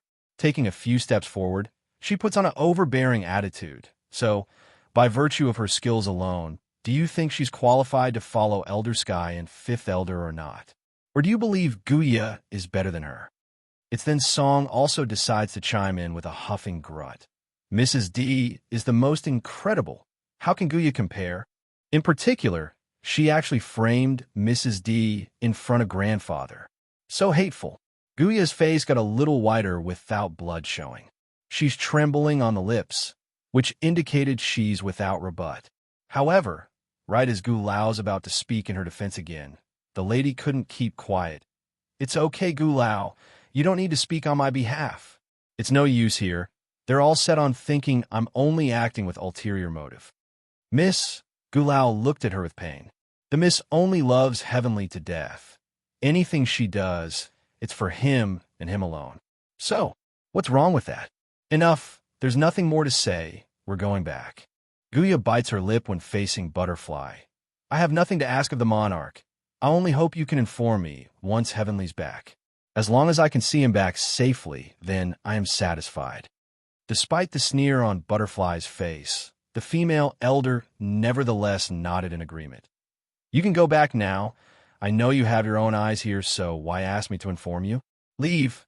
I don't want to continue this conversation anymore. Yin Feng's peril 3. Guya casted one last look at Butterfly before turning away, not saying a single word as that figure disappeared into the night. Since the female elder has said things to such a degree, she too had no need to keep being nice. It's one thing if the mask hadn't been ripped apart, but this situation has clearly done that, so neither party needed to keep up the facade.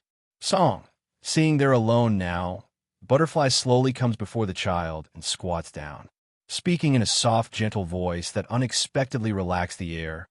You don't have to worry too much. Your grandfather and Mrs. D will be fine. Nothing bad will happen. Despite the consoling words, Song only stared into the air at the direction of where they all left, her eyes filled with sadness and worry. I hope grandfather and Mrs. D will come back soon. Just like the silence of the night, the ancient ruins are also without sound due to the anxious air hovering above the heads of the people surrounding this place. They are waiting for help from the Monarch Manor. It's then when the mood grew increasingly more oppressive and unsettling. Several figures had swooped down from the looming clouds. Thank goodness you're here, Elder Sky. The monarch is still not back yet, and we have no information about his condition. Please hurry and think of something. The ones saying this are all looking anxious and urgent, which goes to show how powerless they are right now. Heavenly was their main backbone that only returned after much difficulty, so it's not hard to understand why they are panicking so hard. What exactly happened, and where is he? Bai Yin swept her furrowed gaze across the group and asked using that cold, edgy voice. Elders, this is... An old man frowned as he landed his sight upon the female in question, those eyes showing examining light. She's Miss Ling Yan's mother, and you can go ahead and tell her. G-Sky did not have time to explain the identity of Bai Yin, so he glossed over the details and urged his peer to get on with it. Perhaps the medical skills could even come in handy if he's not wrong. After all, she did cure his granddaughter tonight. Third elder became stunned by what he heard. It's no secret heavenly dotes on that little pipsqueak, and for the sake of the child, they've been searching high and low for the girl's mother. And now, standing before himself, was the mother of that very child? We had just accompanied the monarch deep into the ruins, but it wasn't long before a mass of black mist devoured the monarch. Black mist? Putting down her daughter, Bai Yin turns to Bai Ning. Mother, we will go see for ourselves. Bai Ning nodded and followed Bai Yin into the ruins. Although this place was considered ancient relic of the past, but the insides were like another world. There's a bridge up ahead after going through the entrance where it leads to a straight road. You guys don't have to come in. Bai Yin saw the elders, and others wanted to follow as well, so she immediately stopped them. My mother is enough.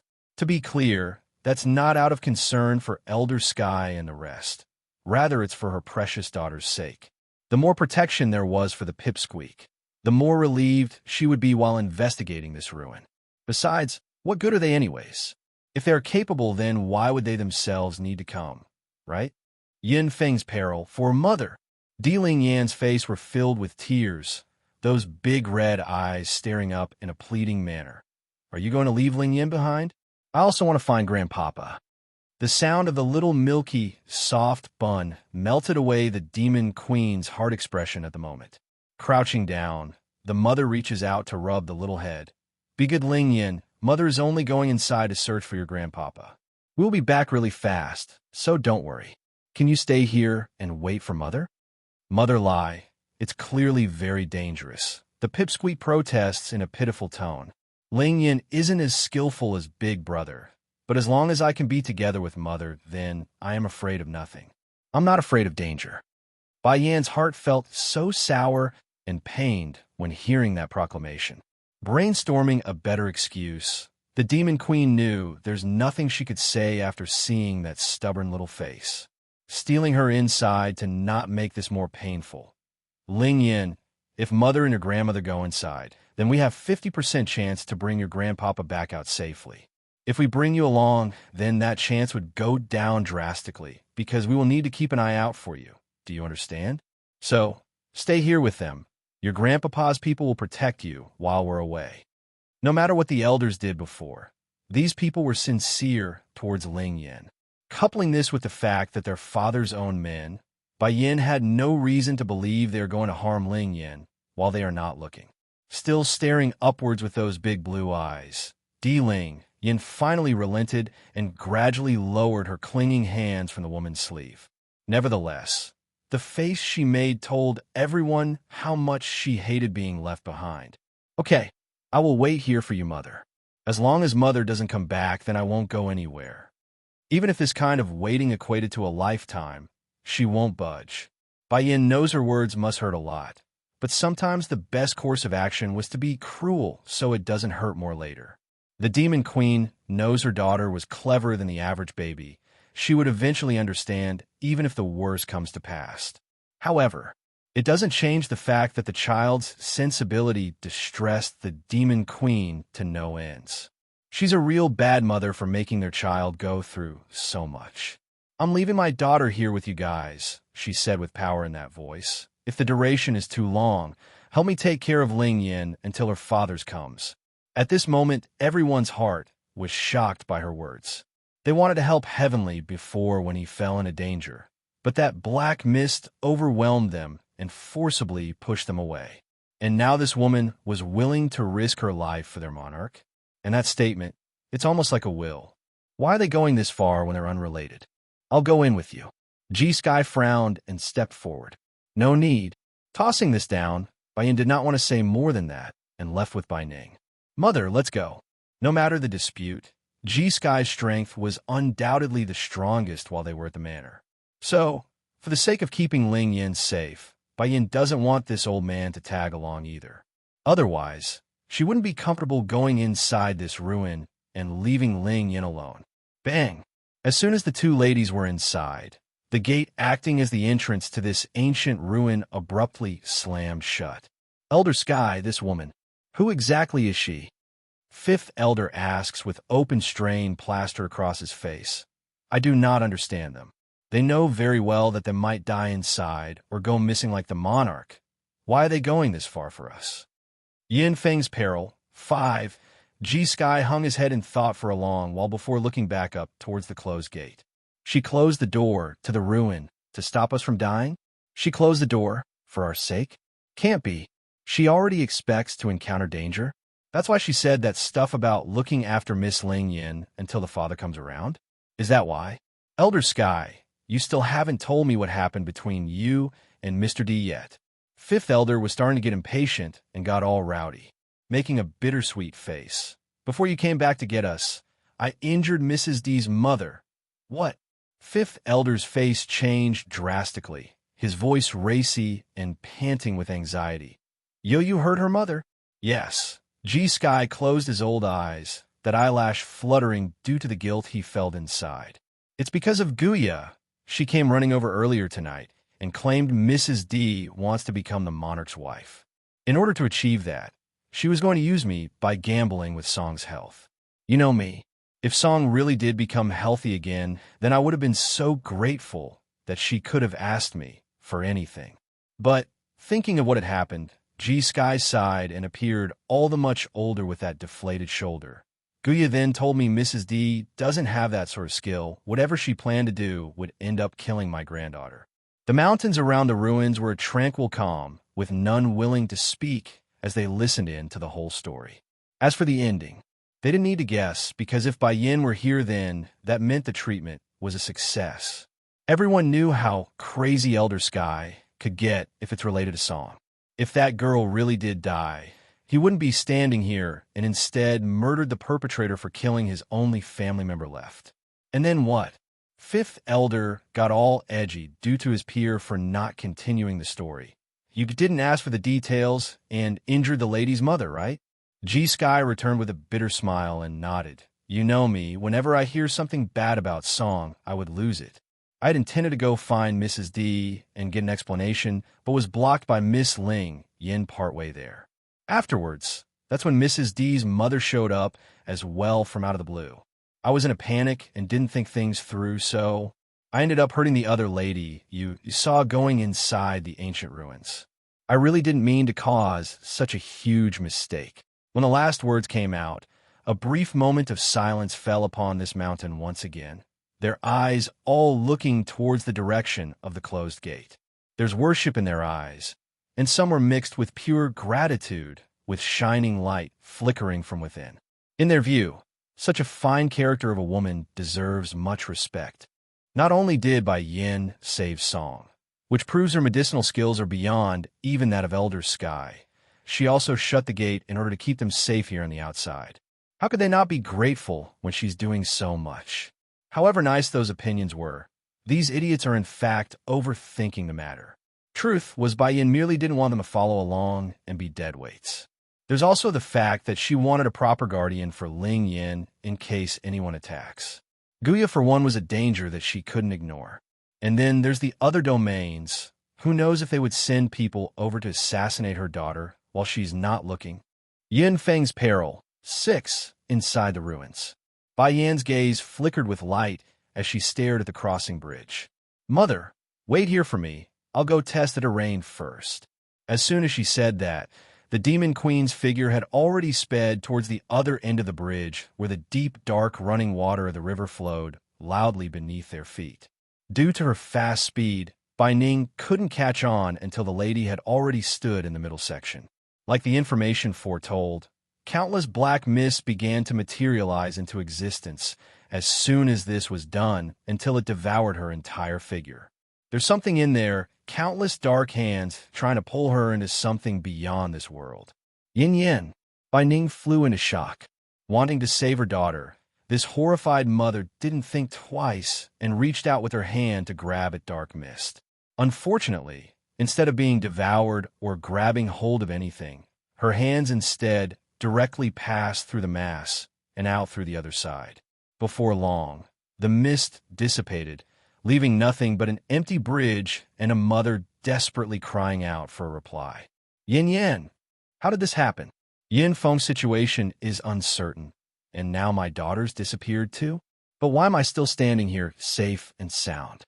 Bai Ning clenched her lips and became a headless being that didn't know where to go.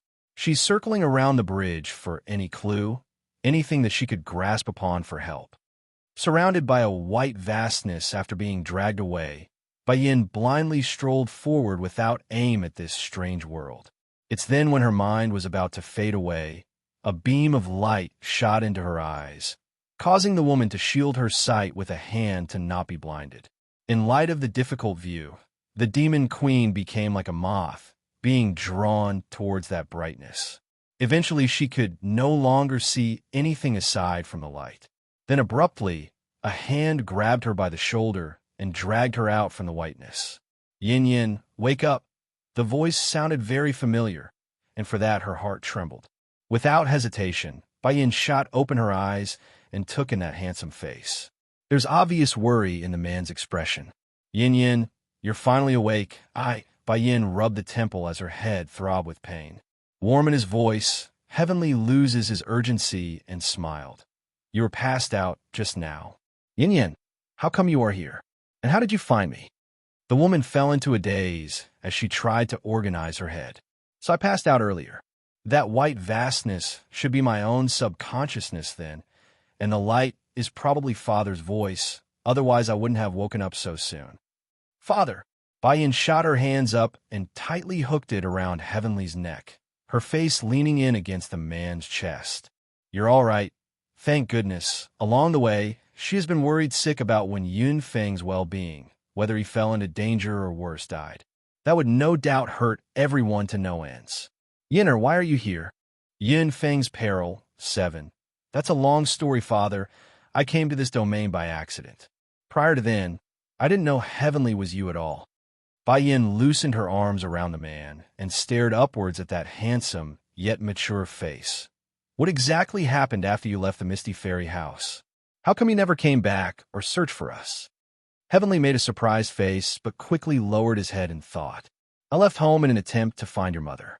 It's during my journey that I remembered my previous life and figured out I was Heavenly Flame, the monarch of the heavenly domain.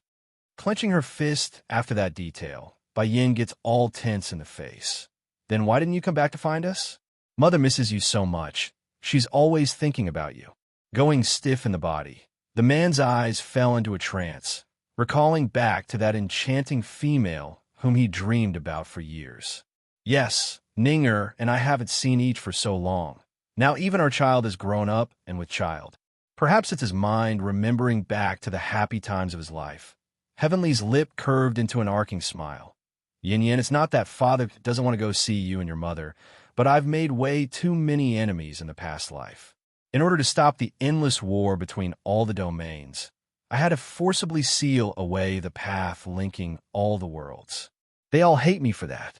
Unless I can solve these dangers, it's impossible to not drag you all into this mess.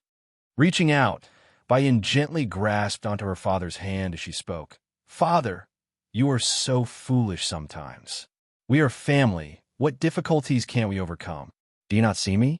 I never back down before danger. Why would I or any of our family care if there are more? Her strength has been growing, and so has her roster of enemies. If she were to be fearful of death, then she would have long perished during her first encounter with the enemy. Chuckling at her daughter's strength, Heavenly shakes his head at himself. Yes, you are absolutely right, Yin Yin. I've been foolish. It took me a while to realize that, and it's only thanks to a child by the name of Ling Yin to make me understand that part. All right, once we leave this place, I will introduce her to you. She's so adorable. I'm sure you will love to meet her. Grinning mischievously like a fox, Bai Yin gets all devilish in her tone. When we get out of here, I also have a surprise for you, Father. Father doesn't know Ling Yin is his granddaughter. I bet he will be quite taken to know he's gotten more grandchildren again. In order to avoid causing her old man from getting too impatient, the Demon Queen decides to keep the wonderful news till later. They're still stuck in the ruins, and rashness would only bring more harm to their situation. Ha ha ha, I can't wait to see your surprise then. Heavenly bellowed out a laugh. Yin Yin, didn't Xiachen always want a little sister? Why don't you introduce those two? I bet they will be wonderful playmates. Revealing a strange light in her eyes. If there's an opportunity, of course. What opportunity is there need to be? They're siblings. They already know each other since birth. Not long after, Bai Yin stood up from the ground. A loud roar suddenly reached their ears from a distance. Frowning, Heavenly's expression got serious. They're coming again. Coming again? Asked Bai Yin with a puzzled face. Making a small laugh at the situation. I've been here for months, and every half a month there would be a wave of monsters charging at me. Furthermore, I can't sense any essences of life in these creatures. It's like they're all puppets being controlled by something or someone. That roar you heard, it's the signal that half a month is here again. He's been here for months? If I remember correctly, he should have only been missing for a few days only. How did it turn into a few months from his mouth? Yin Feng's peril. 8. Just as Bai Yin was musing over the inconsistency of the timeline, those monsters she heard had already come close enough to be in her view. At a glance, the Demon Queen could already notice the difference. They did not have a soul, more like a puppet machine that only knows how to kill, that left the whole area muffled with a suffocating stench. To be clear, there are no signs of these creatures being controlled by anyone. Even so, she had no intentions of letting them kill her merely because they are acting on whatever wavelengths they are on. Drawing her Godslayer from the waist, Bai Yan's gaze turned sharp and cold at the first monster that drew too close. Swish! Smooth and precise, she sliced the beast directly in half through the middle. Father, how about we compete on who can kill the most here? Chuckling at the idea, Heavenly found it quite entertaining. Okay, today me and my daughter will have a good competition on who can kill more. Even if these monsters are lifeless drones, they still bled like any living creature. However, what they lacked in pain receptors were made up by their strong awareness in sensing intruders. Before long, hordes of monsters were drawing closer and closer until even the sky had darkened. It's as if the world's about to be covered by these things. Unyielding and unrelenting, Bai Yin has never been one to cower before a challenge. Another slash with her Godslayer.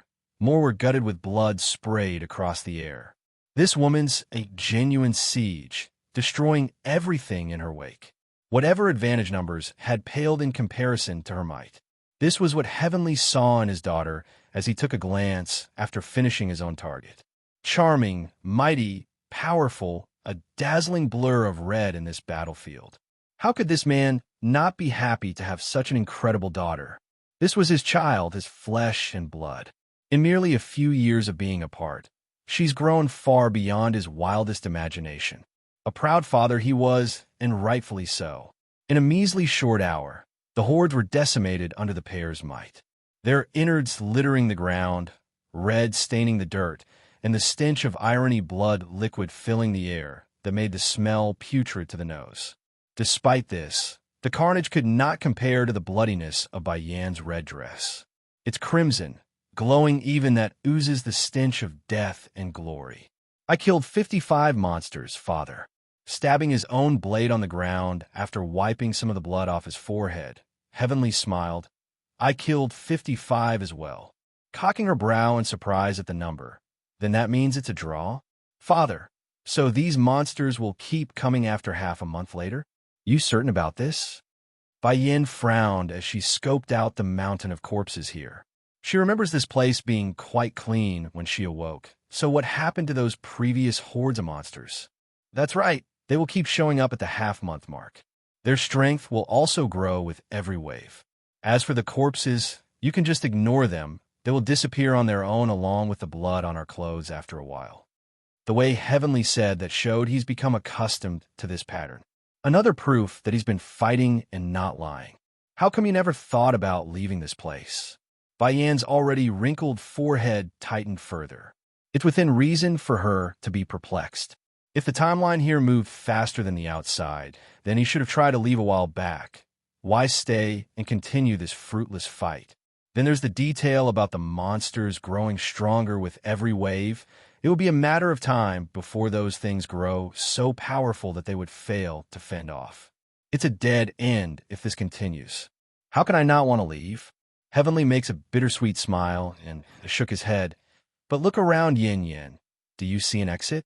I've searched the terrain and the mountain ranges already. It always led me back to this spot somehow. That's when I thought, perhaps the way to leave is to kill enough of these mindless monsters. Maybe then the exit will appear. Collapsed Ruin 1 by Yin got all quiet. It's too dangerous to go on like this, and she doesn't believe there's truly no exit to reach the outside world. There must be a way. They merely haven't found it yet. Father, come with me. I don't believe there's no way out of this big place. Her eyes fell upon the big blue sky, those eyes carrying a determined light as they narrowed in. Unbeknownst to herself, the delay in here would have astronomical effects on the outside world by the time they actually leave. It's been several months since Bai Yin went deep into the ruins for the special rescue operation, and during this period the pipsqueak had never once left her spot on which she sat. Many tried to persuade her to go back to the manor, so she doesn't have to endure the harsh weather. But each time the child would refuse the request by stubbornly sitting on the rock she picked. G-Sky naturally worried for the security of the Monarch Manor after spending so much time away. However, he also knew he couldn't just leave this precious girl here in the wilderness. As such, the senior had no choice but to task Fifth Elder to go back first while he waited around the ruins with Ling Yin. And since Bai Yan's departure, Di Ling Yin hadn't said much at all, nor has she eaten a single bite of food in months. Fortunately for her, though, even if she doesn't eat for months, she would remain unharmed thanks to the nourishment of the spirit particles in the air. Miss Ling Yin, your mother will be all right, so please eat something. Your body can't go on like this. It doesn't take much for everyone to notice the oddity with the pipsqueak's constitution. If it were an ordinary cultivator, then they wouldn't have much issue if they don't eat for months. But he couldn't sense an ounce of spirit particle in this girl's body. That meant she's not a cultivator and was keeping herself sustained through natural means. I'm going to wait for Mother. That's the first reply she's given to Elder Sky in these few months. Instead of being delighted at the response, though, the senior only grew more worried. Oh, what am I supposed to do? Bai Yin entrusted her daughter to me. I can't let her suffer like this. If not, why don't we go back to the Monarch Manor and wait there? G-Sky tries again after much deliberation. No, if Mother doesn't come back, then I won't leave. If she doesn't come back for life, then I won't ever leave this spot. But, G-Skies, I became grim over that statement. Right as he's about to say more, a loud bang suddenly cuts him off and causes everyone to look over to the source. At that moment, the original standing ruins suddenly fell apart and came crashing down in a roar. Everyone was stunned by this disastrous display, not able to understand what's going on and why it's happening. Di Ling Yin was equally as shocked, but that shock quickly transformed into horror and fear as she bolted for the rubble. Mother, grandmother! Her tears flowed down those cheeks, the expression desperate and panicking. It's dangerous. G-Sky flew into absolute shock and hurried forward to grab at the girl's little arm. He's equally as urgent, but carried more control in the voice. You can't go over there. It's too dangerous. You let me go. The voice of the pipsqueak sounded angry. I want to be with Mother. I want to be with Mother forever. Collapsed Ruin 2. Mother said she will come back. She believes in her mother. That's why the pipsqueak would never leave. SSSSSZZZ. G-Sky hissed a breath of cold air as he stared in astonishment at his own hand then. It's red for being burned for making contact with Di Ling Yan's skin. Out of reflex, the old senior wanted to retract his hand to avoid the heat, but thankfully he woke up in the nick of time and refused to let go. You big baddie, let go of me. I'm going to find Mother. I'm going to find my mother. Crying out loudly, Di Ling Yin continues to struggle from that hand holding onto her shoulder. As a result of this, her anger coincided with the rising temperature. If before the senior felt like he's holding a fireball, then, right now, he's definitely holding molten lava. Even so, Elder Sky knew he mustn't let go of this girl. Otherwise, she may disappear into the ruins forever. Before long, under this constant struggle, the crumbling slabs of the ancient ruin finally fell apart in its entirety. Now there stood nothing but a flat mass of rocks and the occasional metallic sheen of whatever that was before the collapse. Miss Ling Yin, Elder Sky, saw an opening after the pipsqueak grew tired and quickly wrapped both his hands around her tiny body, his eyes equally as grim. This place is too dangerous. We must first go back to the Monarch Manor to determine our next course of action. I'm not leaving. Mother will come back. I promise to wait here until she does. Miss Ling Yin, I said I'm not leaving. Raging with inferno, even the temperature around the pipsqueak had started to broil over. Perhaps it's the heat, or the distressing situation of the end result of the rubble before their eyes.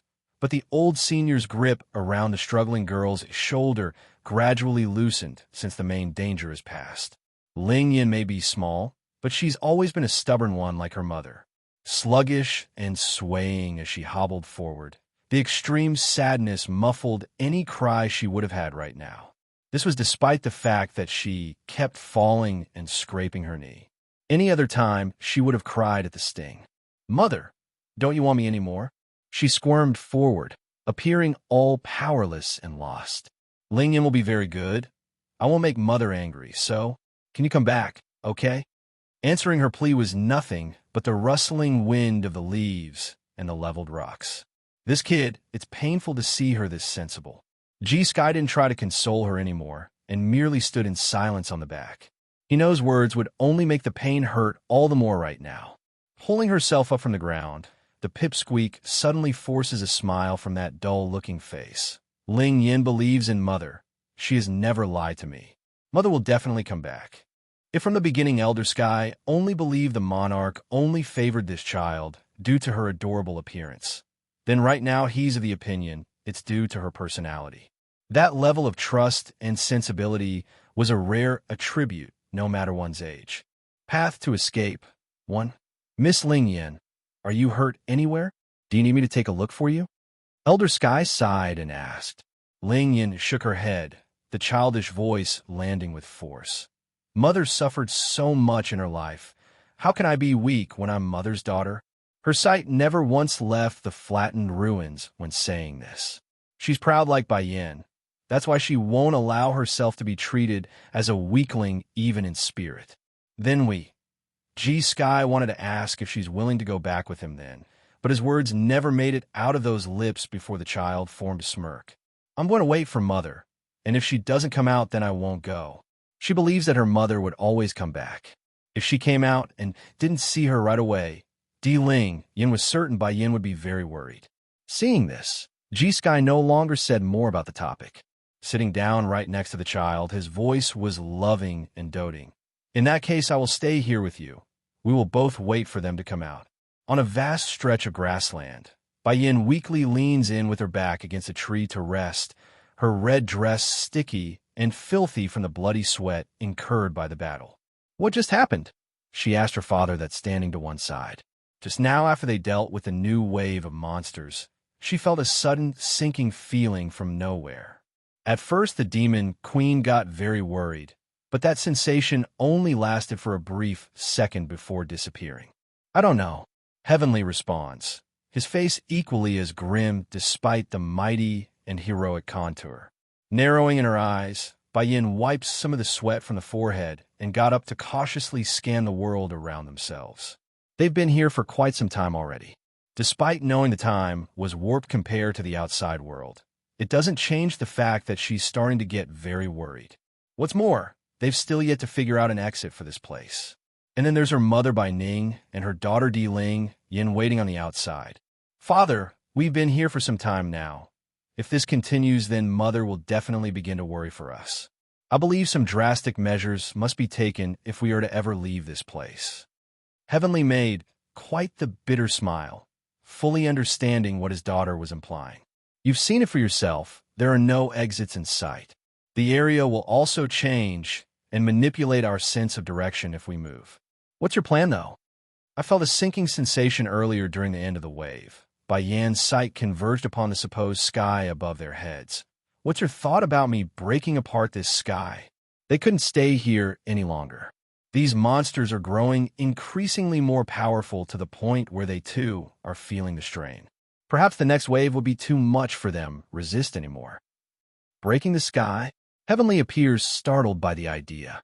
Although he does not know how long the outside world had passed, but the guy knew enough that they've been in this ruin for years already based on the number of waves they fought thus far. And during this entire period, his thoughts were always on the ground, the floor. Never once did he thought about breaking apart the sky and going that route. Would it work? Path to escape, too. Since this time, Bai Yin has raised the point. Maybe. They could try. Okay. What do you need Father here to do? Heavenly slightly nods as affirmation. No matter what kind of attempt Bai Yin makes, as a father, he must support her. No need. I'm just giving it a try. I don't know if it will work out. Casually raising her hand, Bai Yin summons her Godslayer out and wields it with grace as she locked onto the sky. Immediately, a light blade suddenly shot out of the sword and flew towards the open blueness. If at first she didn't pay attention to the blue sky here, then that changed the moment she felt that sinking sensation. She clearly saw the rippling in that ceiling. It's like a curtain, an illusionary mirage to blind their eyes from reality. That's why she's able to figure out the exit must be up there and not on the ground. Rip, so it's like that. Exactly like Bai Yin suspected. The second her energy blade made contact with the ceiling, it ripped apart down the middle in the same manner as a canvas being sliced. Both individuals revealed an uncontrolled joy on their faces at the sight. Even if countless monsters suddenly appeared out of nowhere in the sky and surrounded them in the middle, it still didn't dampen their delight, for they knew the direction has been found. These are all flying monsters. One of them, it's at the Divine Lord rank like Mi Yin Yin. Heavenly's expression grew solemn at the sight of the creature, but his lips remained smiling nevertheless. How powerful was the owner of this ancient ruin? They must be much stronger than I am if they're able to control puppets at the level of a monarch like myself. Father, my instincts were right. The way to leave this ruin is through the ceiling, but, clutching her Godslayer, Bai Yan's lip arcs into a smirking grin, it looks like we won't be able to leave so easily. That big one up, there is clearly the final boss in charge of guarding the ruins. Father isn't entirely wrong, it seems, about his theory of defeating all these puppets. It's likely the exit will show itself anyways once we defeat the final wave regardless. We merely accelerated the process. Yin Yin, I'll handle the strongest one up there. Can you stall the rest while I fight? Although the other monsters are not as strong as himself, but they're no small fries either. At the very least, the rest are very close to being Divine Lord level monsters too. Then, coupled with the weaker creatures further out of the encirclement, this horde was nothing to scoff at. I can handle it. Bai Yan's voice sounded unyielding and powerful. If there's only one way out of this place, she would face any enemy and never back down. Ha ha ha. Heavenly bellows out a hearty laugh and grinned with pride. That's my daughter. In this life, I can ask for no better. My only regret is not being able to give you and your mother what you both deserve, but now I can at least do this much to redeem myself a bit. Seeing the flying monsters getting closer and closer, Heavenly gives one final glance at that perfect face to sear the image into his mind. He doesn't want to let this go, but he also knows the risk he's taking today. He might not survive to see another day if things don't pan out. But don't worry, Yin Yin. Your father, I will make sure you somehow get out of here. Even if it means being buried here for good, nothing will keep me from being a parent. He owes her too much that not even a lifetime would be enough to compensate. What's more, she's his only daughter, someone who's suffered so much because of his own folly in the past. Simply dying was the least he could do as a failure of a parent. Path to escape. 3. Today, as long as I'm alive, I'm going to send my daughter out of this place. Even if the price is my obliteration. The man's voice rocked the air itself, and how arrogant and mighty it sounded. His momentum acted in accordance as well and exploded into an undefeatable form. It's unknown how, But the news of Heavenly Flame's disappearance had swept through the countless outer domains by this point. As a result, many of the monarchs who were originally watching from afar regarding the situation of the waning seal could no longer stand idle. They began to send their men into this domain in force. To be clear, it's not the first time these monarchs attacked Heavenly's turf. The difference would be that they never did manage to succeed thanks to G-Sky and the other deceased elders in charge. However, that's quickly coming to an end, for the last attack only failed thanks to the man himself returning for good. Now that the opportunity has opened itself up again, there's no way they wouldn't take it. After all, they hated Heavenly to the bone for sealing them away in their own realms. While G-Sky and Ling Yin quietly sat there in the valley awaiting the return of their important ones, a loud, urgent voice suddenly cut in from above. "Elder Sky, things are not looking good." Hearing this voice of anxious urgency, the old senior's face furrowed up and focused onto the blue-colored dress. "Second Elder, how come you are here?" "Elder Sky, the monarchs of the other domains have invaded. At the rate things are going, our forces will fall." The one speaking was none other than Elder Butterfly, the only female leader of the Monarch Manor. She's come at the behest of the others who are fighting heroically to defend their home right now. If not for that, she too wouldn't want to disturb the pair here. "What did you say?" G-Sky's face got very ugly then, his old expression wrinkling up into a red prune. "How did the other domains get wind of our liege's disappearance?" "Those blasted bastards. First it's traitors among their ranks who acted as spies for the enemy in the past, and now there's another spy leaking information out to the other domains. How could he not be angry when the previous invasion costed his son and daughter-in-law's life? Let's go, we're getting rid of those bastards now." Right as the old senior was about to leave, he suddenly recalled there's also the little pipsqueak behind himself. As a result, the grandpa hesitated and grew troubled. "Miss Ling Yin, would you like to come with me?" The pipsqueak stubbornly shakes her head. "I'm staying here to wait for Mother. If Grandpa Sky has something to do, it's okay to leave me here." Path to escape. For this won't do. I promised your mother to look after you. I can't leave you alone and not care. G-Sky's frown had now caused his wrinkles to become deep gashes, which also magnified his worry and hesitation. On one hand, if he doesn't go and help the Monarch Manor, then it would be destroyed. By then, countless deaths and injuries would occur. This includes his own granddaughter Song, who stayed behind at home. But if he leaves this place, though, that would mean he's leaving behind this pipsqueak after he promised to look after her in Baiyan instead.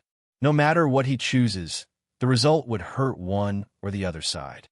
Carrying her lovely face to look up at the old grandpa. "You should leave. You cannot let Sister Song be in danger, and the Monarch Manor's people are also Grandpapa's subordinate. I do not want to be the reason they get hurt. Grandpapa Heavenly is so kind to me. I mustn't be a drag on him for selfish reasons. But I also can't leave this place. I know Mother will be worried if she comes out and don't see me." "Elder Sky, your strength is the strongest aside from the monarch himself. Only you can ensure the security of everyone over there. Don't worry, I will stay behind and watch over Miss Ling Yin." Elder Butterfly smiles and LCKI with a pipsqueak before nodding. "Nothing will happen while under my watch. I promise this." In terms of power, Butterfly would be second among her peers, weaker only by Elder Sky. "Okay." G-Sky mused over the idea for a second and agreed. Bringing Ling Yin back with him to the manor may not be the best option. After all, if a fight breaks out, he may not necessarily be able to protect her. If Elder Butterfly is willing to stay behind to care for her, then it's the best he could ask for. "Miss Ling Yin, I will quickly deal with those attackers in return. Please stay with Elder Butterfly while I'm away." The old senior cast an uneasy look at the child. Due to the twitching in his eye, G-Sky didn't wait and hurried off out of worry for his own granddaughter Song. Just like that, he's gone after turning himself into a yellow bolt of lightning. Actually, the little pipsqueak gently scratched the sand with her tiny finger, her voice soft and tiny. Grandpa Sky isn't such a bad person. She could somewhat understand why the senior would behave so stubborn and rude since it's related to Song, but the displeasure of her grandmother by Ning being hurt still made her unhappy inside. If the little pipsqueak drags her face by propping it against one of her palm, if mother and grandmother forgives him, then I will too. Surprised by the remark, Butterfly suddenly found herself wanting to chuckle at that childish behavior. What if your mother and grandmother don't forgive him? The woman smiled and gave the child a rub on the head. Looking up with those curious eyes, a clever light beamed out of them like a fox. In that case, I won't forgive him either, that's obvious. Speechless now, Butterfly helplessly shakes her head in amusement. Mrs. D is such a lucky woman to have such a wonderful daughter. Exactly then, the woman's finger froze from out of the blue, her eyes popping in shock as her body turned rigid. Slowly looking up, what appeared inside her vision was an old man in white standing not far away. He got there without her sensing him at all until now. Path to escape 5. Perhaps it's a dispute between Gu Yin and Bai Yin from before, but Butterfly did not like this encounter at all, and even found the old man in front of herself especially dangerous. Gulao, why are you here? Forming a smile at the question, the old and deceptive senior waves his hand like it's nothing special. Elder Butterfly, there's no need to be so wary of me. I'm merely here at the bequest of Elder Sky, whom I encountered along the way. He's changed his mind about leaving Miss Ling Yin and asked me to bring her back. Staring at the calm and fake face, the female elder didn't believe that story one bit, narrowing in her eyes. Miss Ling Yin does not wish to leave, nor do I believe your story. Not to mention Elder Sky would never hand such a task to you. That's within expectations. Gulao never expected his lie to work anyways. After all, if this female elder could be so easily deceived, then she wouldn't be called second elder of the Monarch Manor. It's just that Gulao's heart would nevertheless feel like it's being devoured by ants merely at the sight of Ling Yin being so well protected. It's unfair and stealing the love away from his milady Guya. Anti-Butterfly. Ling Yin pursed her lips and turned to the old senior with a finger pointed out. Is he trying to kidnap me so that the bad woman can eat Ling Yin? Popping her eyes at the sudden and strange question, Butterfly looks down in shock. Why would you say that? That bad woman kept trying to abduct me whenever she sees Ling Yin. If she's not trying to eat me, then what other reason is there? I bet I taste very delicious. The pipsqueak proudly cocks her chin up like being delicious was something worthy of gloating. I will wait for Mother to come back. I won't go with these bad people. Twitching in the mouth, Butterfly got to hand it to this little one. Okay, I won't let anyone take you away, especially not this guy. She promised Elder Sky that she would not let anything happen to the pipsqueak. Even if she gets hurt, she won't go back on that vow. Gulao's complexion sank into a dark, grim look. Butterfly, it's too dangerous to keep this little lass near the monarch, especially her mother and grandmother. They're definitely up to no good. Do you want them to take over the Monarch Manor or something? Getting cold in her face with a sneer on those lips. Watch your tongue there, Gulao. Who do you think you or Guya is? You're nothing but individuals adopted by the Monarch Manor in the past. Elder Sky already told us of Guya's origin. Merely someone saved by the monarch at one point, and then refused to leave no matter how we tell her to. What qualification does she and you have in dictating who gets to stay in the Monarch Manor? Truth was Butterfly never had a biased opinion of Guya before. Even if Guya did steal the credit away from the elders by eavesdropping on their plan of summoning Heavenly back to their domain, the female elder merely believed the other side was too urgent and didn't think too much of it. However, the recent events of Guya showing indiscriminate injustice towards Bai Yin told her that's not the case. Against such a jealous person, Butterfly only had disgust and nothing less and nothing more. 0 is equal to 0. What do you know? Gulao grew furious and glared at the female. Milady merely loves the monarch far too much. What is wrong with loving a person? I will definitely grant my Mrs. wish. She will definitely become the mistress of the Monarch Manor. Ha ha ha. At the end of the day, Gulao has fallen into the realm of madness with his face overtaken by hatred. As long as these people don't exist anymore, then the monarch will be Milady's. No one can take away the happiness that belongs to her. Ling Yin, sensing the murderous intent coming off of Gulao, Butterfly subconsciously pulls the child behind herself, making an alarmed face. You think you're my opponent? Path to escape 6, ho ho. Gu Lao sarcastically laughed aloud. The fact that I came proves that I have left my life aside. For my lady, I'm willing to give my all. My life was saved by the lady. Even if this time I must die and be buried here today, I'm willing. Butterfly felt it right after that statement. Energy swelled out of the aftershock from the power release, which made the woman's cheeks sting from the burst alone. What did you do? She asked with gritted teeth, that face pale and alarmed by the drastic difference in their levels. I said so before. I will help my miss win her love. Gu Lao's momentum surged as he slowly strode towards Butterfly. Don't worry. No one will know or find out you were here once we're done. And if the monarch does find out, I will take the full blame. No one can hurt the lady. The female elder's eyes turned dark. Does Guya know about this? Of course not.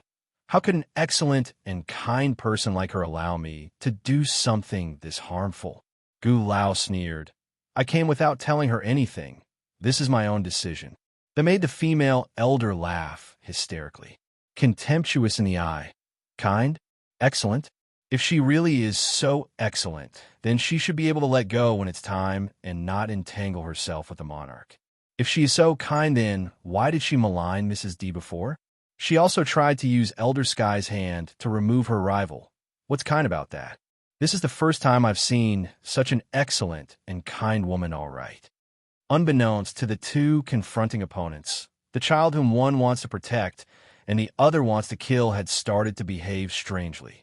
She's still the cute and adorable self, but those eyes had a very unnatural way to them.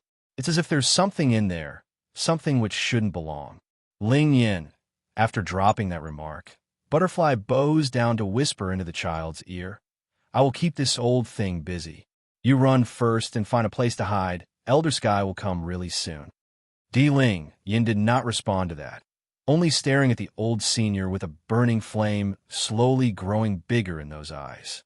Stop me. No matter how small her voice was in that whisper, Gu Lao could still hear it with his ears. Sneering with a dismissive gesture, I used a special forbidden Dan pill to increase my strength. It won't be so easy if you think you can stop me. Dan pill. Cocking her brow, Butterfly figured it must be something he took before coming. She never saw him consume a pill once she noticed him, so that's the most logical explanation. What kind of pill did you take?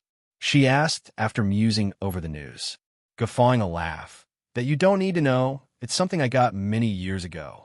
This is a good opportunity for me to test its effectiveness, so accept your fate. Aside from Elder Sky and the Monarch, there's no one here that I fear anymore. She needed no warning to understand she's not an opponent for Gu Lao anymore. That violent air surging out of the old man was unlike anything she's seen in the guy. That proves he's not lying. Likely the pill he took was some sort of suicidal drug for a vast increase in power for burning his life force or something.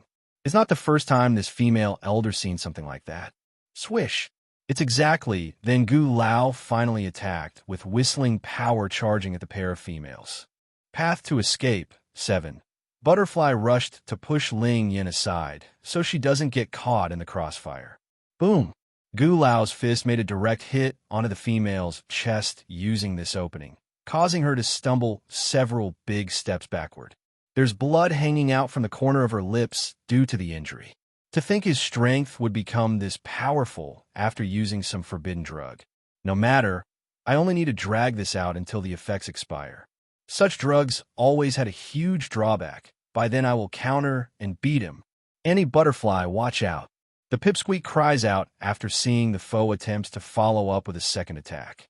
Every punch Gu Lao threw was a storm in of itself, unmanageable and unstoppable.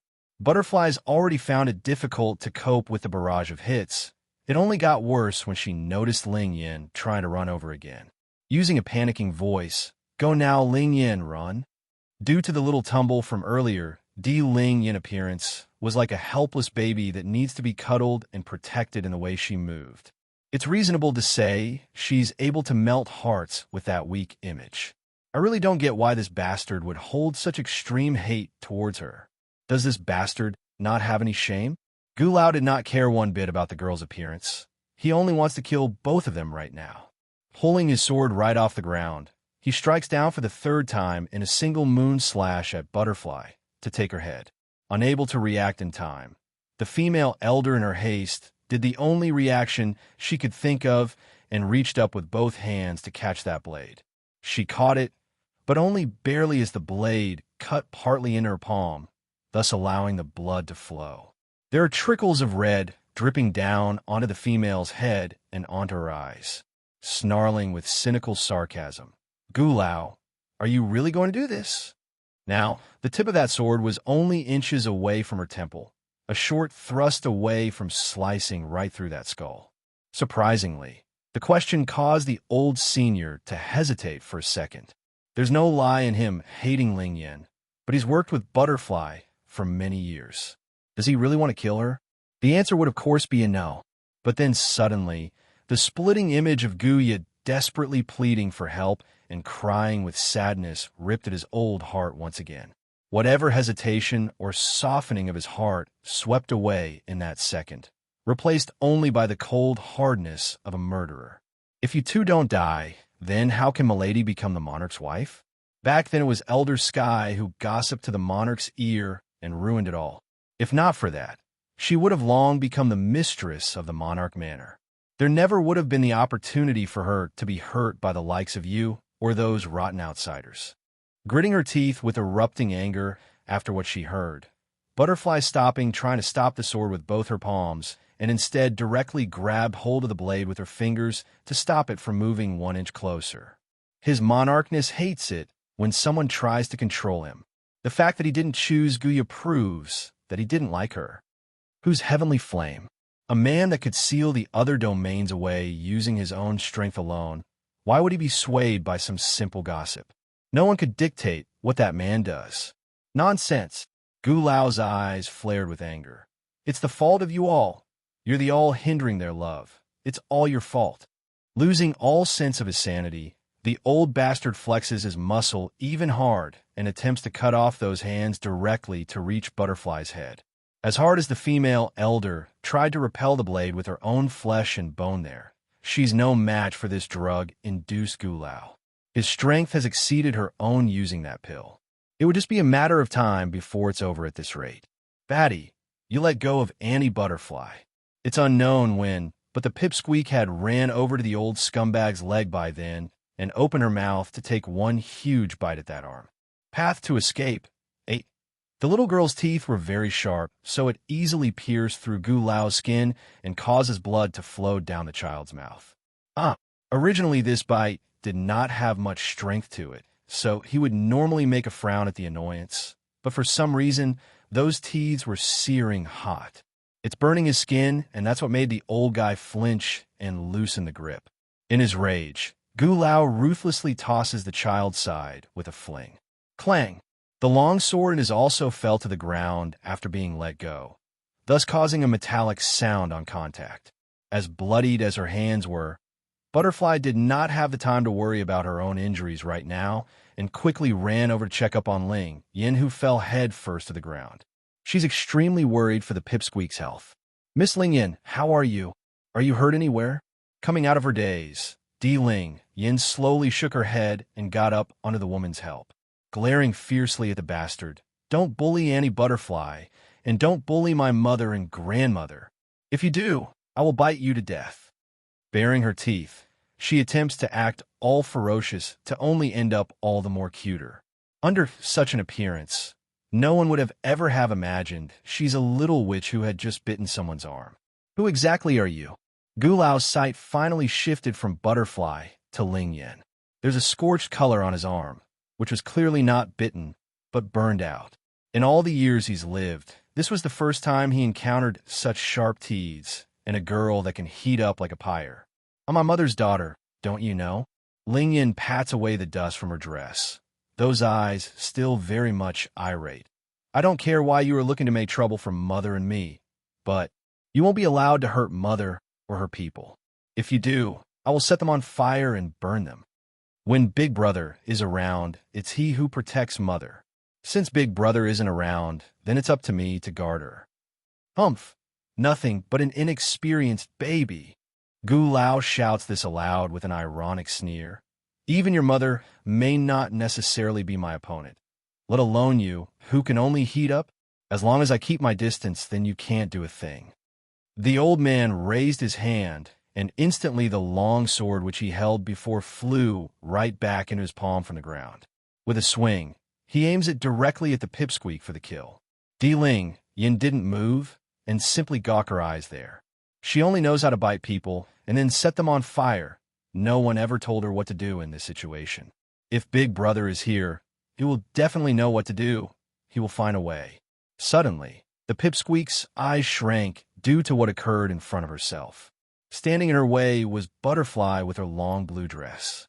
That outfit was a beautiful gown to begin with, but right now, the blossoming spectacle of blood gave it an even more dazzling look of a flowery pattern on her chest. Likewise, Gu Lao also didn't expect this and showed an incredulous look as he pulled the sword out of the female elder's body. The senior was equally as startled by this outcome. Why? Butterfly, who is always cold and disregarding of things around herself, would throw her own life away for a little child she just met? Why? Any Butterfly? Still taken aback by the outcome, Ling Yin did the only thing that came to mind and quickly ran over to help support that crumbling figure. Sadly, with her small arms and stature, the pipsqueak could hardly hold the woman up despite all her efforts. Admiration. 1. Falling into the pipsqueak's arm, Butterfly's bleeding blood quickly stained the child's snowy white dress, as well once there on the ground together. Any Butterfly, without hesitation, Ling Yin promptly pulled out a dagger from her waist and placed the blade against her wrist and cut it. Blood trickled down her tender little hand, allowing the drops of red fluid to fall onto the female elder's open chest wound. As hard as it was to keep her eyes open, Butterfly did manage to take in a glimpse of the situation. She saw the kid cutting herself for some unknown reason. However, the woman quickly understood why once the warm current flowed into her chest following the powerful life force entering her soul. Any Butterfly, don't sleep. Ling Yin will save you. You must not sleep. Red in the eye, the underlying tears refused to come out of the corner of the eye due to that stubbornness. Gu Lao felt a huge punch to his own guts when seeing that despised child going this far. He never expected a villainous character to use their own blood to save another. As such, his original attack of slashing down at the pipsqueak stalled in midair and held it there. For the second time in this fight, the old bastard fell into a loss. He's swaying in his decision to continue this, for he knows how cruel and vile his own actions are right now. However, like the previous relapse, his mind soon imagined the helpless and poor image of Gu Ya pleading to him to like some sort of whisper, telling him to do it, just do it, and everything would be finished. Whatever guilt or sanity he got swept away in that instant, transforming into a ruthless and murderous gaze that locked onto the child once more. He's truly fallen. No matter what this little girl does, she's the one who broke Milady's heart. She must die. Acting like she couldn't see the person already behind herself with that weapon, Ling Yin continues to let her blood run down onto Butterfly's wound. At the rate she's going, that visible wound would soon recover. This scene caused Gu Lao to squint in his eyes due to the surprise of her blood's ability. Despite this, the surprise only lasted for a second before his lips evoked into a sneer. Miss Ling Yin, don't move. I'll let you die in the least painful way. But if you resist, I'm afraid I won't be able to hold my hand properly and might slip.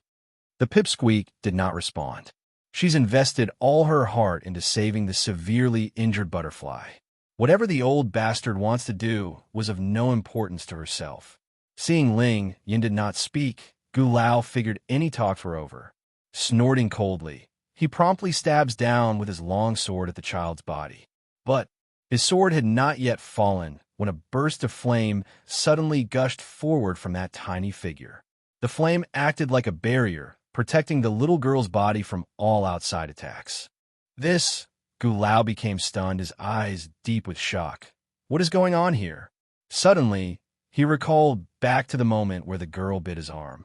The temperature was already mad hot to the point where even he had to flinch due to the heat. This little girl, what's her origin? The more he thought about it, the more unsettled he became. Growing firmer than ever without any hint of hesitation from the hearts down, the old bastard knew he must do this without fail. Otherwise, a great disaster would befall Guya afterwards. Understanding this, he wields his sword and draws an arc in the air, creating a violent current with a momentum and slashed down with fury. This strike carried his all. In this lifetime, he's never exhausted so much power in one slash, so he's confident it would work. Sure enough, the flaming barrier could not withstand the blow. Ling Yin shot out like a bullet and fell several meters away from the impact, leaving the child ragged like a broken doll. She's simply laying there helplessly on the dirt without movement. Admiration, too. Ancient ruins.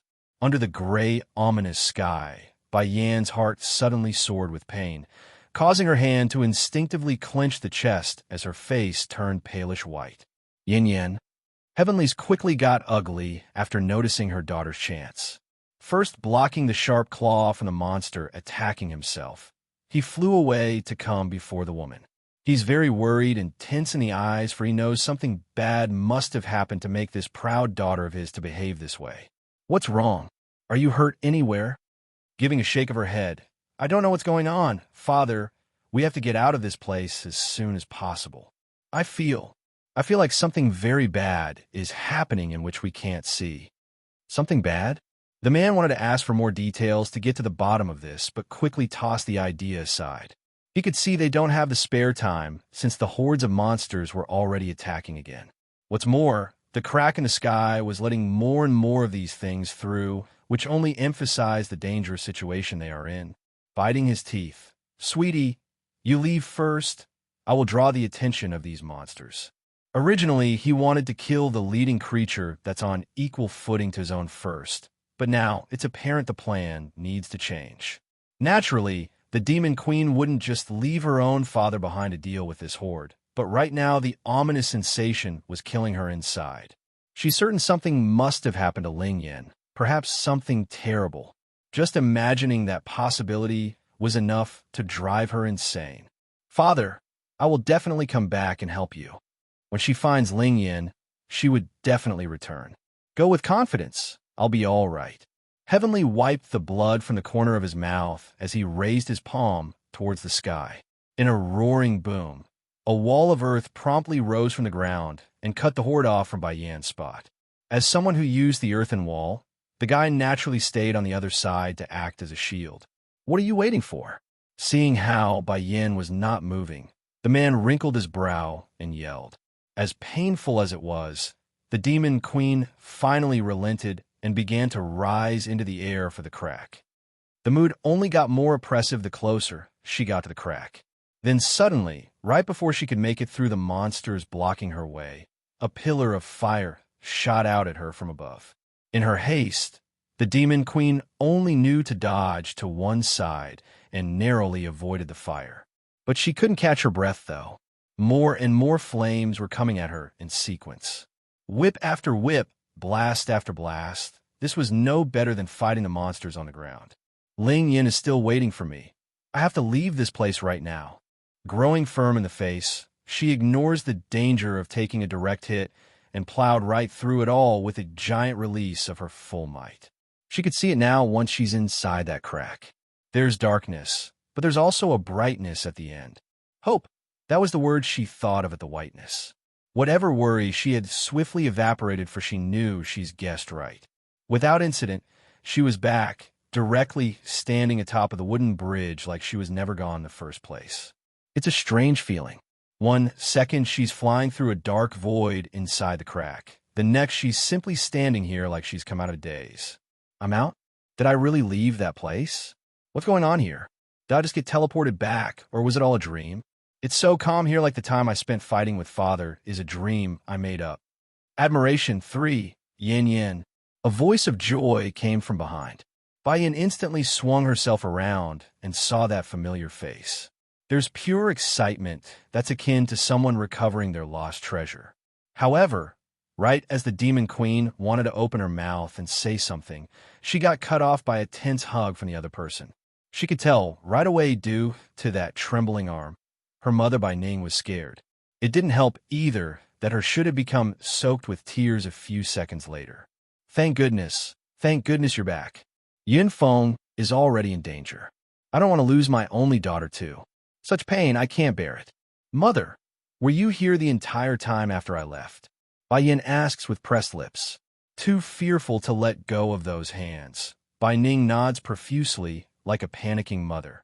You suddenly disappeared, so I've been looking for you in the ruins. It's been 3 months since you were gone. 3 months? A trance took over the Demon Queen's mind at those 2 words. It's been 3 months. Then how long did me and father spend inside that place?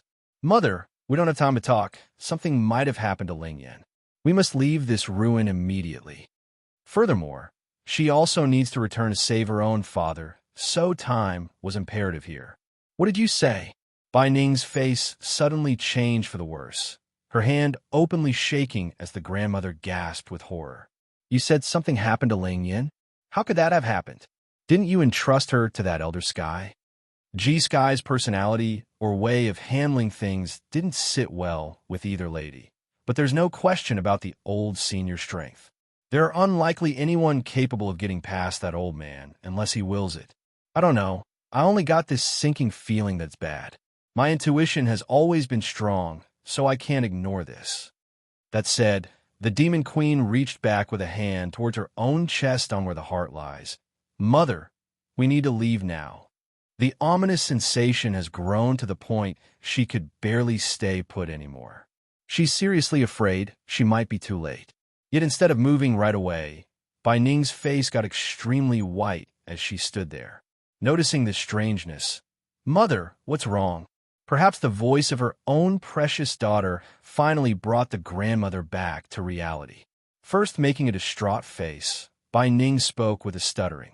Yin Yin, after you were gone, I began to panic and searched high and low for you. Then I recalled it was Di Tsong who sent me here, so I was certain he could somehow locate you. But when I wanted to go outside and find a way to contact him, the ruins suddenly started to collapse. The exit, it was sealed off at that time. Di Tsong sent my mother here to the heavenly domain. Bai Yin became shocked by this detail.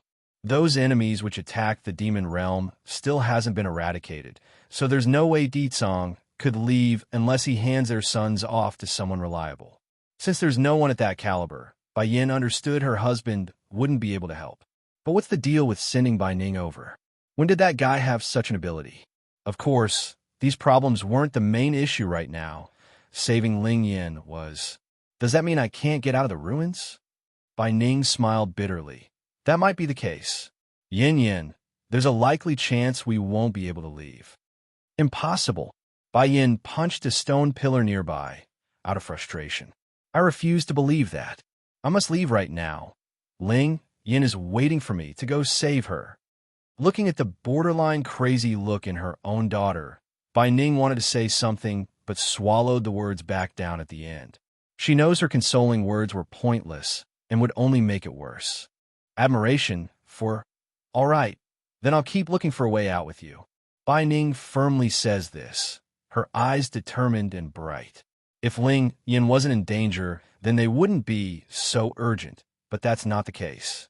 They must locate the exit as soon as possible. Mother, we're going further inside. There must be another passage to the outside world here somewhere. Pulling her punch off the stone pillar, Bai Yin begins to walk towards the inner depths of this ancient structure. As for the poor stone pillar that's been left in their rear, the entire thing instantly crumbled into rubble once they were gone, leaving only a mass of dust in the air. Despite their determination, Bai Ning believes the path up ahead leads only to a dead end. She's already searched this part and most of the areas. There's nothing ahead aside from a big wall.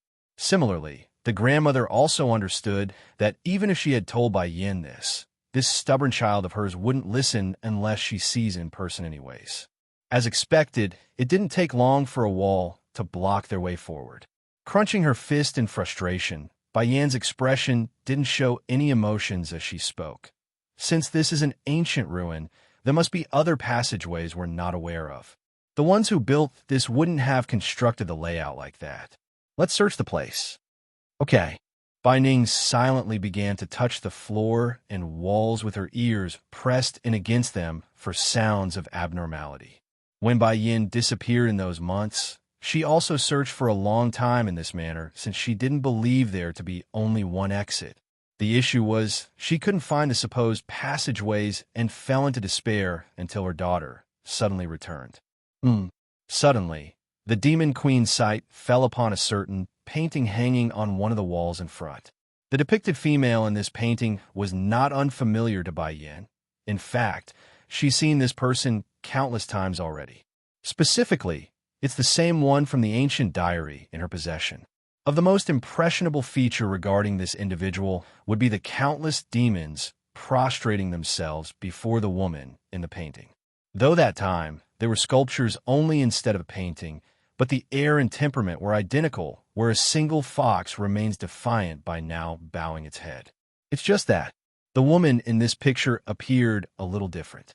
Of course, the temperament and details were the exact same, but the vibe from the background accompanying the woman was totally different. Instead of a throne and mighty air, there's a peach blossom tree growing all over the mountain landscape. It's as if this painting was done by a third party, which depicted their own version of this person. Yin Yin, I've already examined this painting before. There's nothing special about it. Bai Ning did not want to waste too much time, so her examination was mainly restricted to a few minutes of physical assessment on her part. Bai Yin did not respond to that comment, though. As if attracted by something inside that painting, she slowly strode towards the item. Alarmed by this odd behavior, the grandmother naturally wanted to pull at the woman's sleeve out of reflex. However, she suddenly realized something and held off her gesture. Mother, put it this way, the woman in this painting can be counted as half my Shifu. I honestly didn't expect her to be related to this ancient ruin, though. Bai Yin explains with a mild smile. Without a doubt, the knowledge she gained from the ancient diary has propelled her alchemy and abilities by leaps and bounds. If she didn't have that, getting to this point might have required a much longer period, perhaps even a lifetime. So, I want to put this portrait away. That way, I can honor her at a later date. Making a bow of her head, the Demon Queen immediately attempts to store the painting away by raising her hand. Admiration 5. Let's go. Bai Yin took down the portrait and was ready to leave then. However, something unexpected occurred when the blood from her earlier battle with the monster horde came into contact with the canvas. The painting suddenly started to make a faint light after coming into contact with that red liquid. Since there's nothing special about this spot, we should go look elsewhere then. Bai Yan's eyes were more and more solemn as she said that, thus causing her to miss the strangeness in her hands. Yin Yin. Bai Ning originally wanted to speak when she noticed the bright light shooting out of the painting and into her daughter's temple. This change came too soon and so fast that the grandmother could not react. Yin Yin, are you all right? Do you feel unwell? The woman's eyes were full of worry as those hands clenched the Demon Queen's shoulder in urgency. Bai Yin did not respond to the questions from her own mother there. Going unresponsive in the eyes, she's looking all dull and phased out. What is this place? Like a wonderland, this place in which Bai Yin came to was blooming with countless peach blossom trees. Ugh! Groaning as she touched her forehead, she begins to recall what had happened. If I remember correctly, I was with Mother inside that ruin. Then that light hit me in the head. That's right, it swallowed up my consciousness, and now I'm here in this place. But why does this place look so much like the background in that painting? It can't be. I'm inside the painting itself?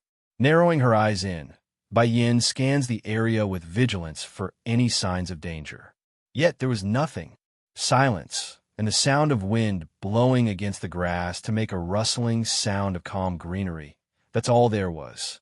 I didn't find a way out of the ruins after searching for so long. Perhaps the way out lies here within this painting.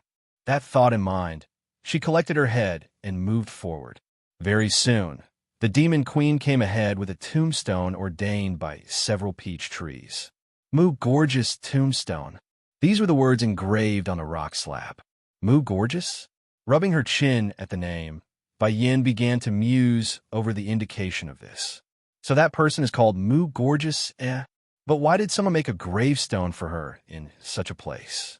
And how in the world did I end up getting in here?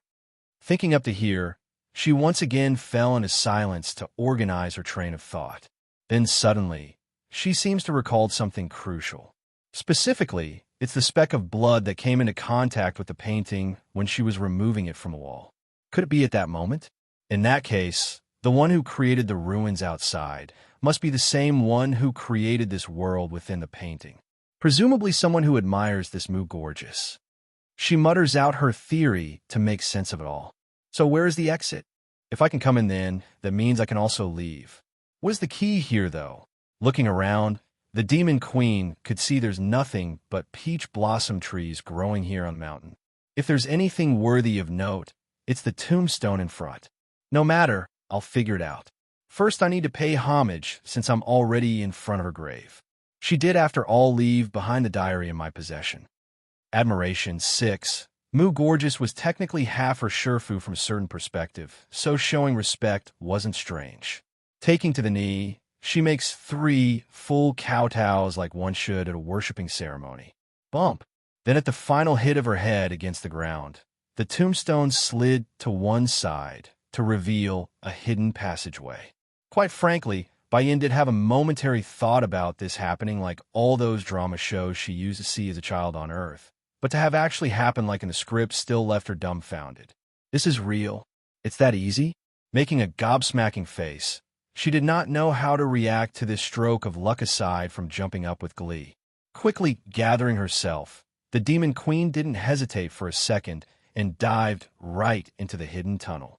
The passageway was bright once she got inside, the steps long and drawn out as she headed further downwards to God knows where. Despite the unknown, she knew it's better than staying idle. After a long while, Bayin finally came to the end of the stairs and hit a wall like before, this time with a long message engraved onto the surface. This life, gorgeous, is the one whom I cannot make mine. Years of war caused her to hate demons to the bone, and at the same time, cause her to hate me to the bone. I, the great king, truly never thought the day would come where I would fall heads over heels for such an arrogant and overbearing lass. I do not know why I would love someone like her either, why her existence can occupy my heart to such a degree. I only know that in the moment where she stood under that peach blossom tree, that's when this lass ensnared my heart. She wasn't that clawing and feisty kitty anymore, but a quiet and enchanting butterfly in my soul. Sadly, I never realized this until it's too late. She's gone now, completely disappeared from my reach. If only my pride didn't get the best of me back then, perhaps. I would have given her my all, even the entire demon race, as a gift if must. I'm willing. But this girl, she's truly a stubborn one. I know her soul is avoiding me in the afterlife. I tried finding her to no avail. Maybe she thinks I would destroy her completely? I do not know. Maybe that's why I never got to meet her again. To think I would fall so low as to want to beg a female to return to me. So, knowing she wouldn't come back, I built this mausoleum and erected her tombstone at its center. I also transplanted the peach blossom trees she loved so much, hoping she would return someday and come here to see what I created in her name. Perhaps then she would understand my feelings. My time is coming to an end soon. If there is another life, I swear I will never let her go again. I will cling to her like vine until the end of time. The handwriting on the wall was clear and visible, causing Bayan's heart to fluster with emotion. Demons? This writer must be the ruler of the demon race back in the old ages. To think this individual would have such strong regrets in the realm of love. I wonder if this Mu Gorgeous really went into the wheel of life and death, or did she simply disappear out of existence? Bayin slightly lowered her eyes due to this thought. I remember Mu Gorgeous mentioned something about going into the rebirth cycle, but did she really do that? Furthermore, the time from now has been so long. Would her soul remain the same? Or did she get reborn anew so many times that her existence has been erased completely? If the former were true and she remains, I would really like to meet such an incredible woman.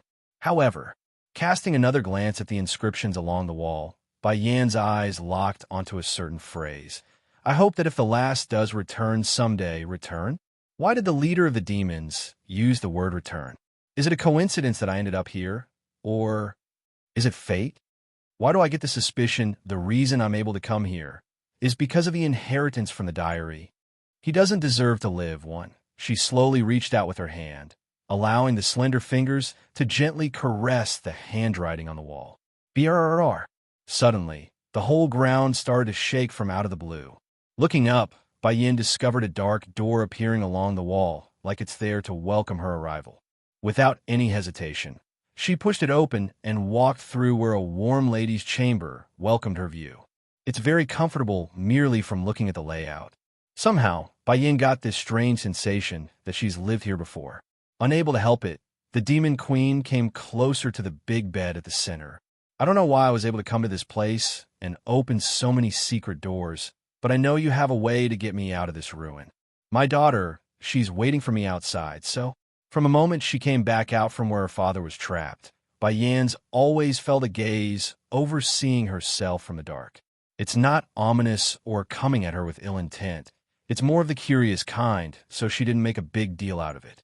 But she's here now, where the sensation was at its strongest. It's time she got to the bottom of that spying. Don't think you can hide from me just because you won't talk. I know you're behind everything that's happened thus far. I don't know why you did this, but why don't you come out and talk? I know you're not doing it out of malicious intent. I cannot stay here. Bai lightly frowns, her eyes revealing a strange light. Chirp, chirp. A chirping sound came from ahead after that statement. Locking onto the source, Bai immediately saw a golden little sheikling gingerly protruding its head from the other side of the bed.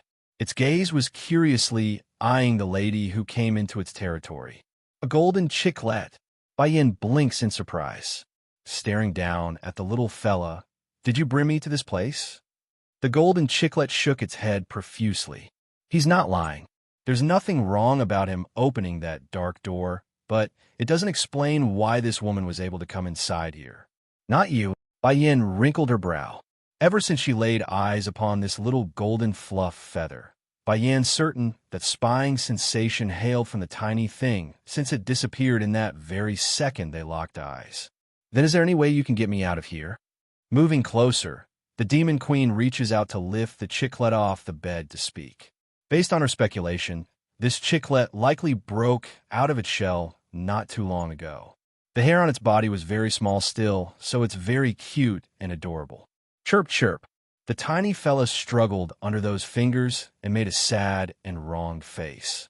He wants Bai to let him down. Only if you answer my question first. Is there a way to get me out of here? Bai's voice got a little heavier as she asked again. Yin was waiting outside. It's bad enough she's wasted all this time going through that passageway. It's only going to get worse if she has to spend more time in this bedchamber, even if she does feel a sense of familiarity here. The chicken fell silent, its expression looking like it's thinking. After a long while, it finally nodded its head. Growing happy at the nod, Bai swiftly continued. So what's the plan to let me leave? The chicklet struggled some more and broke free from that hand before heading further into the bedchamber. He doesn't deserve to live, too. See this, Bai did not hesitate and followed from behind. The chicklet did not stop after leaving the bedchamber, but instead went towards the staircases. Twisting its buttock, he climbs the steps with much struggle. Luckily, the little fella's physical strength was quite good, so he didn't tire out during the climb. However, he did promptly plop down to the ground after seeing the peach blossom trees once they were on the surface. Where's the way out? Stopping right behind, Bai gazes down at the panting golden fluff bird and asked. As if signaled, the chicklet climbs up again and led the way forward. There are countless numbers of peach trees here in this mountainous forest, but this was no problem for the golden chicklet. With every several trees they passed, the tiny guy would leave a mark on the earth to indicate their location. Finally, when the chicklet reached a certain one, he stopped and began to repeatedly peck at the bark to gnaw away at the inner fiber. This continued until the whole tree was entirely devoured by the tiny fella. Satisfied by his own deed, the tiny chicklet sat down due to its bulging belly and made a big burp. He didn't do this out for nothing, of course. In the past, that person told him the peach forest wouldn't need to exist anymore if someone enters from the outside. By then he could eat this specific tree that he's been conniving after for so long. Bayan took no action through all of this. She didn't know what's going on, but she's got this strange feeling that the tiny bird just grew by a notch in size. In fact, those fluffy furs also got more beautiful, like someone just painted an extra sheen of light on the surface. Just then, Bayan felt a whirlwind around herself as the world spun. The golden chick became extremely frightened as well. In his haste, he squealed and jumped up to Bayan's shoulder for shelter, its gaze carefully scanning for any movement around themselves. Due to how adorably cute the tiny fella was behaving, especially that exploding fur face it's making due to the shock, Bayan wanted to say something to help calm the bird. However, she quickly discovered the trees and the surroundings disappearing right before her very eyes. First it was the trees, then the earth beneath their feet, then even the ruins. They're all gone. Right now, Bayan had found herself floating in the void where there's nothing but an endless abyss. Back outside in the real world, dark clouds circled around the sky as thunder roared above. Di-Ling Yan's body remains unmoving like a broken doll after being hit, her blood slowly seeping out of her little mouth due to the injury. Butterfly felt utter despair at the sight. Despite her own life-threatening wound, this female elder stands ready to defend the little one after pulling herself up. Gulao, you must stop this insane madness. Otherwise you won't know how you will die once the monarch returns. Throwing her bluff, the woman sneers sarcastically in an attempt to scare the other guy off. Unfazed and expressionless, Gulao's sword was already aimed at her chest. Butterfly, you are not my opponent, so move. What's the point of putting up a strong front? Is it worth it for such a tiny child? Wiping some of the blood from the corner of her mouth. I refuse. You're not my equal. The reason you are this strong now is because of the drug you used. Without it, you wouldn't even stand a fiddle to me. Unfortunately, a momentary boost was still a boost. Unless that drug wears off, she wouldn't be able to stop this bastard. Anti-Butterfly. Ling Yin had regained her consciousness and gradually climbed up from the ground, her hands tightly clinging onto the female's leg. He doesn't deserve to live, 3. You go back. The pipsqueak barely manages to smile there. I don't want anyone to lose their life for my sake. If you or anyone else does, I will live the rest of my life out in guilt. Please leave Anti-Butterfly. He won't necessarily kill you if you do. Growing heavy in the eyes, the female elder did not respond to the pipsqueak's plea. You're so old already, Gulao. Why must you bully such a young child? Don't you have any consciousness at all? Miss Ling Yin is so well-behaved. Everyone in the manor adores her. How come it's only you and Guya who dislikes her as so? Gulao casts a cold, hard glance at the baby girl before calmly replying to that series of questioning. Because she doesn't deserve to live. None of the people who takes away the lady's happiness deserves to live. Even if it's a 2-year-old child, they are no different. In this very second, when the air felt ominously heavy, a loud explosive noise suddenly rocked the ground as a huge crevice began to open from the direction of the ruins.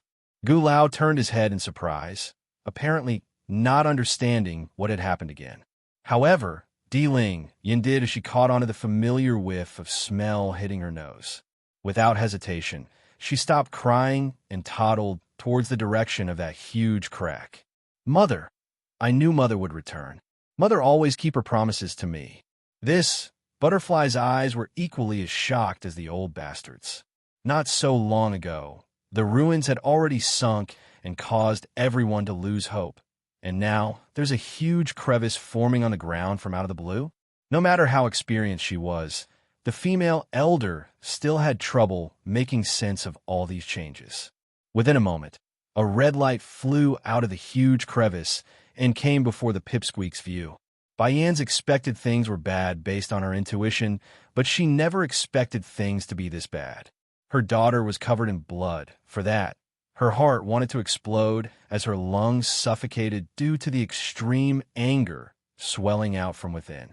Ling Yin, in a flash, the demon queen lunged towards her own baby and pulled her into a protective hug. This reunion was heartwarming, of course, but for the golden chicklet on the woman's shoulder, This meeting wasn't so nice as he got blown right off due to the blasted speed. If not for those tiny wings, he might have fallen heads over heels from the incident. Who did this? Bai Yan's voice trembled as she asked, the murderous intent all apparent along her eyes. Answering this was Butterfly, who made a regretful face. Mrs. D, I'm sorry. I couldn't protect your daughter properly. Mother, growing tense due to how the conversation was evolving, the pipsqueak promptly spoke in Butterfly's defense. It's not Annie Butterfly's fault. It's that bad. Old man over there. She did everything to keep me safe. Also, it's not as bad as it looks. My blood has healing properties, see? The cut on my hand isn't so bad. It's only a light scratch, it doesn't hurt. Despite the tears trickling down the baby's cheek, she continues to smile to act tough when in fact the dagger she used hurts a whole ton. He doesn't deserve to live, for, without uttering a word as a stream of salty fluid trickled down onto her mouth from above, the demon queen gradually locks onto the mentioned old bastard after making sure this was real. Did you hurt my Ling Yin? She asks with the most menacing glare. Gu Lao didn't get frightened by that eerie glare, though, sneering in his voice. That's right. What? My Ling Yin did nothing. Why hurt her? I've already explained this to Elder Butterfly before, and I have no reason for it aside from that she doesn't deserve to live. Holding himself high and mighty, Gu Lao doesn't even flinch when spouting that crap. This girl is just someone who wants to climb up to the monarch's bed. Why should I be afraid of anything? Loosening her protective grip around Ling Yan's body, Bai Yan suddenly bursts out laughing. It grew wilder and wilder until her very voice echoed across the entire valley, sending all of the nearby critters fleeing due to the creepiness. Good. What a good way of saying one doesn't deserve to live. Bai Yan's eyes pinned onto the old bastard as she began to trudge forward at him in a very scary manner. Since you are willing to spout such things, then I'm sure you won't mind paying the price for your own words. And you think you can make me pay by yourself? Gu Lao grew derisive in his smirk, dismissing any possibility of this woman being a threat. That's right, by myself. Bai Yan's voice now sounded chilling to the bone. However, before either party could make a move against one another, another third voice that was harsh and cold cuts in from the front. Who did you say doesn't deserve to live? Without a question, this voice was all too familiar to everyone present, so they didn't require a single moment to recognize it. Gu Lao's body froze as a result, stiffly swinging his head at the source. That old figure started to shake as his vision landed on the sword-like man, casting his shadow over the group from the sky. He's back. Gu Lao's eyes shrank once he took a better glance and realized there's another woman standing beside the monarch. That woman, isn't that Mrs. D's mother? Why is she with the monarch? Monarch! Butterfly became ecstatic at the sight of her liege returning. Her mood's been thrown up and down lately, so it's taking a heavy toll on this female elder who nearly died today. The monarch is back. He's finally back. That's great. With his monarchness here, Gu Lao won't be able to make waves anymore, and Miss Ling Yin is safe now. Perhaps it's the easing of her tenseness coming too abruptly, but Butterfly's legs quickly gave way once she got those thoughts into her head. Without much of a struggle, the woman collapsed to the ground and started to laugh hysterically. Grandpapa! Ling Yan's eyes got all teary and red once she recognized who was come. However, the pipsqueak did not let those tears roll due to her own stubbornness. She wants to appear strong before Bai Yan. You're back, seeing that Ling Yan's clothes were covered in blood. Heavenly's mood didn't fare so well despite the welcoming words. You hurt Ling Yan? The grandfather turns to the old bastard and asks after getting a grasp of the situation. Looking ugly in his face, Gu Lao grinds his teeth in frustration. Monarch, I only. Grandma. Before that reply could be finished, Di Ling Yin had broken free from her own mother's hold and quickly ran for the two newcomers' spot after they landed. Bai Ning's heart almost stopped beating there once she saw the blood-ridden clothes on the child. Without fail, the grandmother also ran forward and caught that tiny body. Quick, Ling Yin, show me where you're hurt. Grandmother here will have a look. Giggling as she shook her little head. It's okay, grandmother. I'm fine. The wounds have already healed. He doesn't deserve to live. 5. Grandpapa. The pipsqueak smile was bright and joyous as she spoke, This is my grandmother and mother. They're here to pick me up, so I'll be going home with them afterwards." The entire body of the man had gone stiff as a rock there, slowly turning his head like a utter robot. He makes a cringy face like he's eaten a lemon. "Is this girl your daughter?" Answering with a blank face, Bai Yin replies in a dismissive voice, "Yep. Why didn't you mention it to me at the time, while we were inside the ruin? I remember mentioning the name to you at least 3 or 5 times. Why don't you say she's your daughter?" Due to the excitement of this grand news, Heavenly's entire face was changing color now. Still bland in her voice, Bai Yin doesn't sound so motivated in her explanation. "That's because I was afraid you might get overexcited like you're doing right now. I had intended to tell you after we leave the ruins.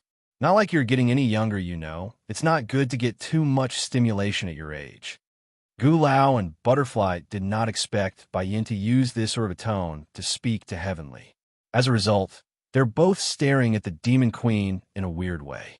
Of course, the former being that of joy, since if the woman offends the monarch, then it would be equivalent to a death sentence, thus removing Gu Ya's love rival. And the latter, well, it's obviously full of worry. Butterfly opened her mouth then and wanted to persuade Bai Yin to change her attitude. Unfortunately, it's at this exact moment that her injury had a relapse like fate destined it. The female elder found her words stuck in the throat, forcing her to only use those eyes as a pleading sign to the pipsqueak to stop this demon queen. Ling Yin naturally saw Butterfly's expression, but she did not care too much in light of this. In her view, whatever her mother does was right. That's why she had no reason to stop it. If Heavenly huffs a long breath to gather himself before shaking his own head helplessly at that childish behavior. "Only you would be so worrisome about me, thinking I will do something risky for Ling Yan's sake. I may not have raised you during your childhood, but don't think I don't know your personality and character." If Bai Yin had really told him about it in the ruins, he probably would have done something stupid and hurt himself out of impulse. By then, nothing good would have come of it. So, it's the right choice to keep it a secret from himself.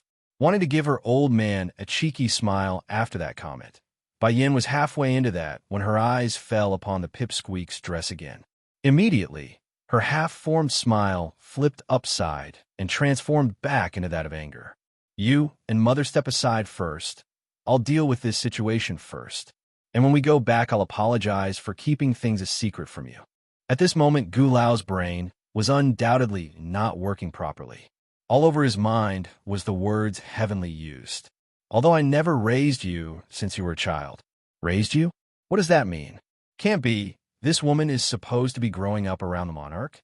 Otherwise, why else would he say something like that in an apologetic tone? Not waiting for him to understand the dilemma, Bai Yan's figure had already come before the old bastard. In his haste, Gu Lao hurriedly drew his blade upwards to meet the sword coming down at his head. Sparks flew at the metallic contact of the two swords. Whining in, stepping back several steps at the force, the old bastard found his arm going numb despite being able to repel the first strike. The strength of this woman. She's likely above that of elder butterflies. Even among the various ranks of the demi-divine lord level, which Gu Lao and Butterfly was at, there's still the strong ones and the weak ones. For example, Butterfly would be somewhere at the middle area, while Gu Lao hit the higher barrier of the same level due to the drug. Right now, based on the old bastard's assumption, Bai Yan's strength should be equal to Elder Sky's, the second strongest in this domain. For that reason, his complexion had gone a little whiter as he continued to retreat under the onslaught of the Demon Queen's blade. "You took a drug? He doesn't deserve to live." 6. Bai Yin narrowed her eyes in as she accessed the old bastard's condition. This old thing should have taken some sort of drug to gain this much power. He did not have this much strength before. Pity. Bai Yin smirked with frosted delight. "Did you forget I'm an alchemist who cured Ji-song's illness?" "What?" Gu Lao appeared dismayed as he looked up to that gorgeous yet frightening face. Out of reflex, the color literally drained from his own as he watched what the woman was doing next.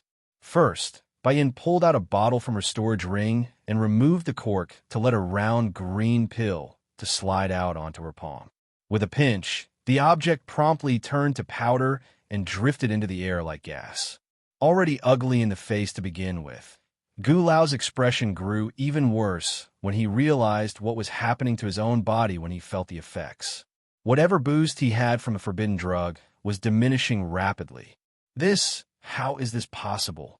Gu Lao's heart got smashed in as the panic settled into those old eyes. Although he came ready to die today, but he did not expect that he would be killed by just anyone, let alone a woman whom he considers beneath himself. Monarch, Gu Lao hurriedly turned to Heavenly. Me and the Miss went to the main world to bring you back. Out of that debt. Can you help me this one time?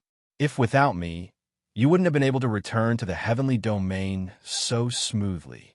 If Ling Yin had died, then perhaps he wouldn't have the courage to ask. But that's not the case, was it? That last was perfectly fine still, so he still has a chance. Heavenly's sight fell upon the old bastard, those eyes sharp and daggering. Before I answer you, I want you to answer me this first. Let's assume I have a daughter. How do you think I would treat her? Of course, that didn't go down the old bastard's head properly, since he didn't want to think in that direction. That's an easy answer. You would cherish the daughter as the ultimate treasure. Based on how much love Heavenly gave to the pipsqueak, it's obvious the monarch would also love his daughter to the bone. Spoiling such a daughter would be the least of it. That being the case, Heavenly sneered and bared his teeth. What makes you think I would help you fight my own daughter? Besides, you also harm my granddaughter. Boom! Darkening a sunny day with that detail, Gu Lao felt his world collapsing in on himself. Perhaps if the day wasn't so tense and dire, then he would perhaps connect the dots already by the first comment from Heavenly. However, his mind has already been warped, propelled into a state of radicalization. Whatever clue he was given, he's turned a deaf ear to it until now we're got a firm confirmation. So that's how it is.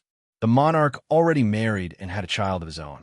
No wonder, that's why he made that face when I asked him.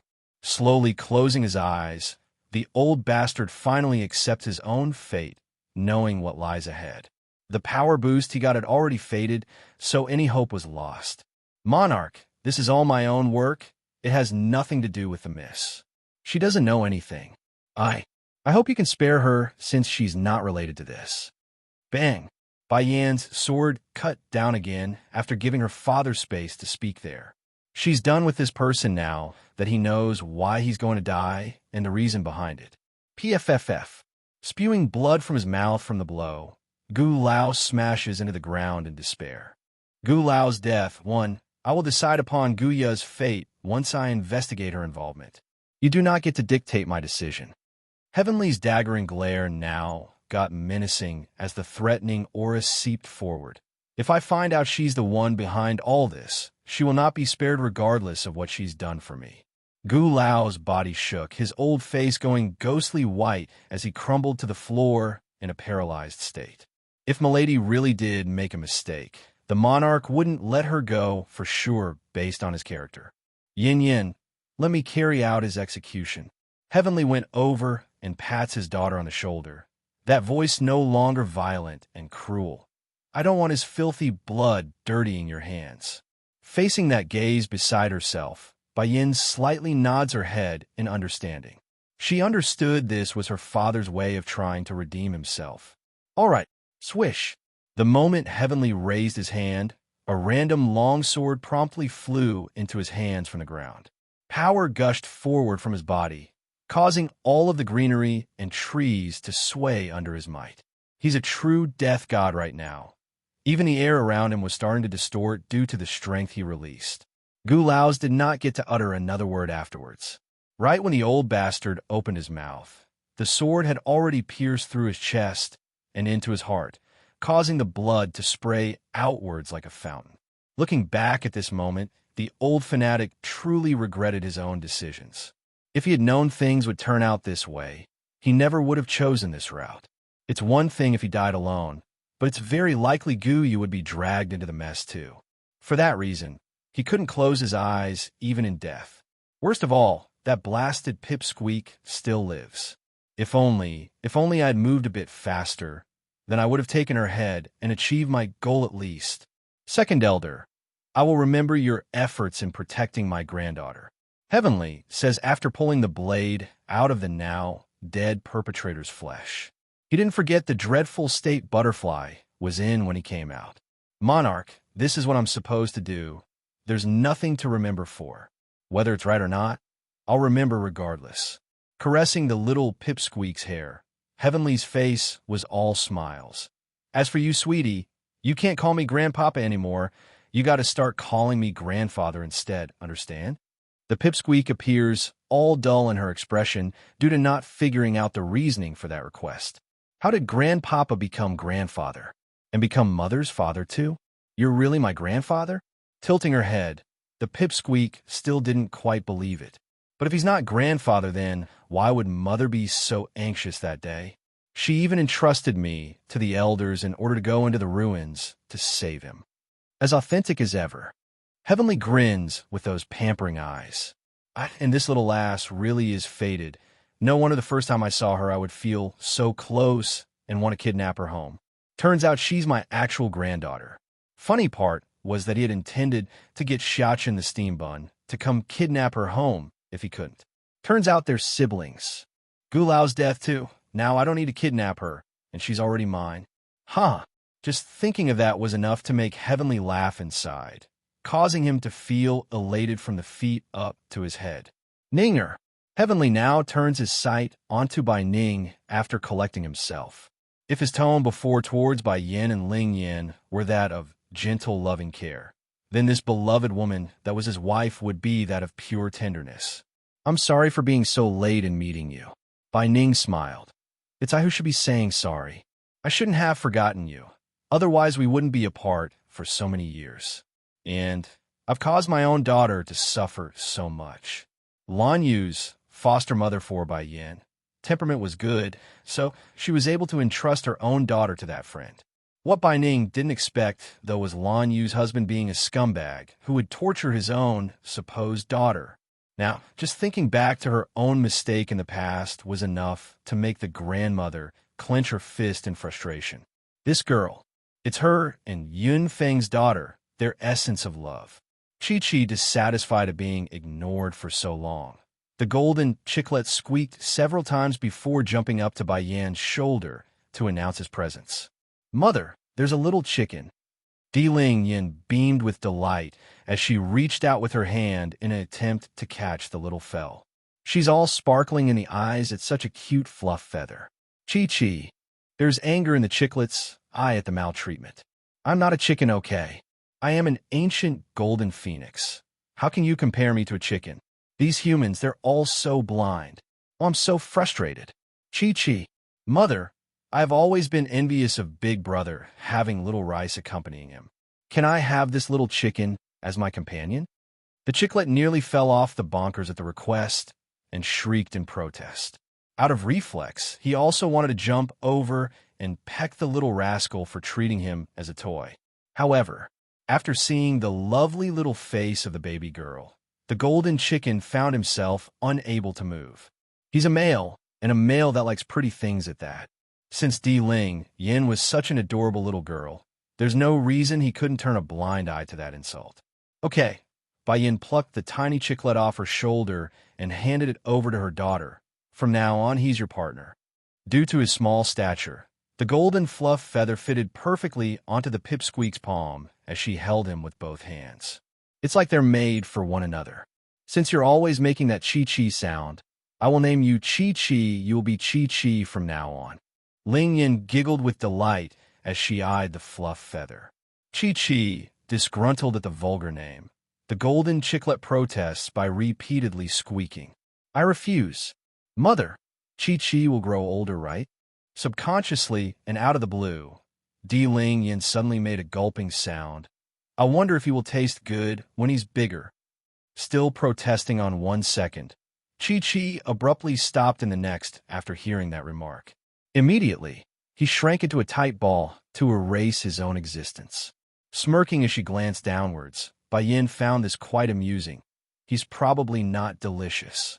This chicken helped her, so it's only right she showed some gratitude. Sure enough, Chi-Chi sighed a breather at the help. He honestly thought for a second they might roast him for dinner. Oh, The pipsqueak makes a splendid smile in light of the disappointing answer. Chi, you don't need to be afraid. I won't eat you since you are my partner. But if you meet my second brother Jean Tion, then he'll eat you though. It doesn't matter if you don't taste good, so you need to watch out. Gu Lao's death. 3. Chi-Chi's eyes were full of horror to the point where he's ready to cry. This girl is comforting me. Or is she intimidating me? Father. Bai Yin rubs her daughter's hair before turning to Heavenly. How did you two leave the ruins? The Demon Queen's really starting to worry Chi-Chi would openly wed himself if she allows Ling Yin to continue. That's why she wanted to change the topic. There was a flicker of doubt in the man's eye. I don't know what's going on either.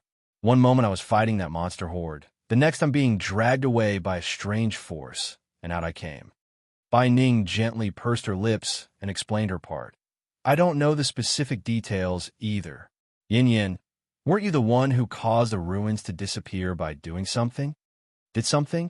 Out of reflex, Bai Yin casts a glance at the shriveled-up Chi. Turns out he didn't just send me out. This little guy actually made the entire ruin disappear altogether. Monarch, Butterfly seems to have recalled something and grew urgent in her voice. During this period while you were away, the other domains have invaded. Elder Sky is currently dealing with the invaders, but I fear he might not be enough. Heavenly's gaze promptly grew heavy, his voice cold and hard. How did the news of my disappearance spread to the other domains? I don't know. Butterfly hung her head in apology, those eyes ashamed for her own incompetence. When Heavenly first returned, they had vanquished the spies that might have hidden themselves in the domain. The fact that the news still leaked meant there's a traitor among their ranks. Narrowing his eyes in, the man didn't speak for a good moment before loosening them again. Ning, Yin, Ling Yin, we're going home. We're going home. Bai Yin did not speak as her eyes fell upon Gu Lao's now lifeless corpse. There's something weird going on in the sort of face she's making like she's thought of something. The Monarch Manor. The sky had grown dark as countless individuals floated above the estate while gazing down at its defenders. Your monarchs can't come, so they sent you rabbles here instead? Sharp like a sword, Elder Sky confronts the enemy with a strong presence of his own. Ha! A roar of laughter breaks through the empty space over that comment. Your own monarch is now missing, and we all know it. I advise you and the rest to surrender now in order to avoid further deaths. Otherwise, do not blame us for not showing mercy. Speaking was a senior donning a flax-colored robe, his smirk contemptuous and arrogant. Going slightly pale in the face, Elder Sky forces down his inner panic. Who told you that our monarch is missing? He's merely in closed-door training. He will come out later when called upon. This may be their home ground, but the other monarchs have sent their strongest fighting force for this invasion. No matter how the battle proceeds, it's going to be ugly even if they do come out on top. Furthermore, it's extremely strange that all the other monarchs would unite together. In the past, they only attacked on their own, never as allies. Ho! The same senior sneered with sarcastic note. We naturally have our way of finding out the details. But from my view, Heavenly is nowhere close to being a true celestial. If he was back then, he wouldn't have simply sealed the monarchs in and left a hole for the likes of us to transverse through at will. Rush back to the Monarch Manor.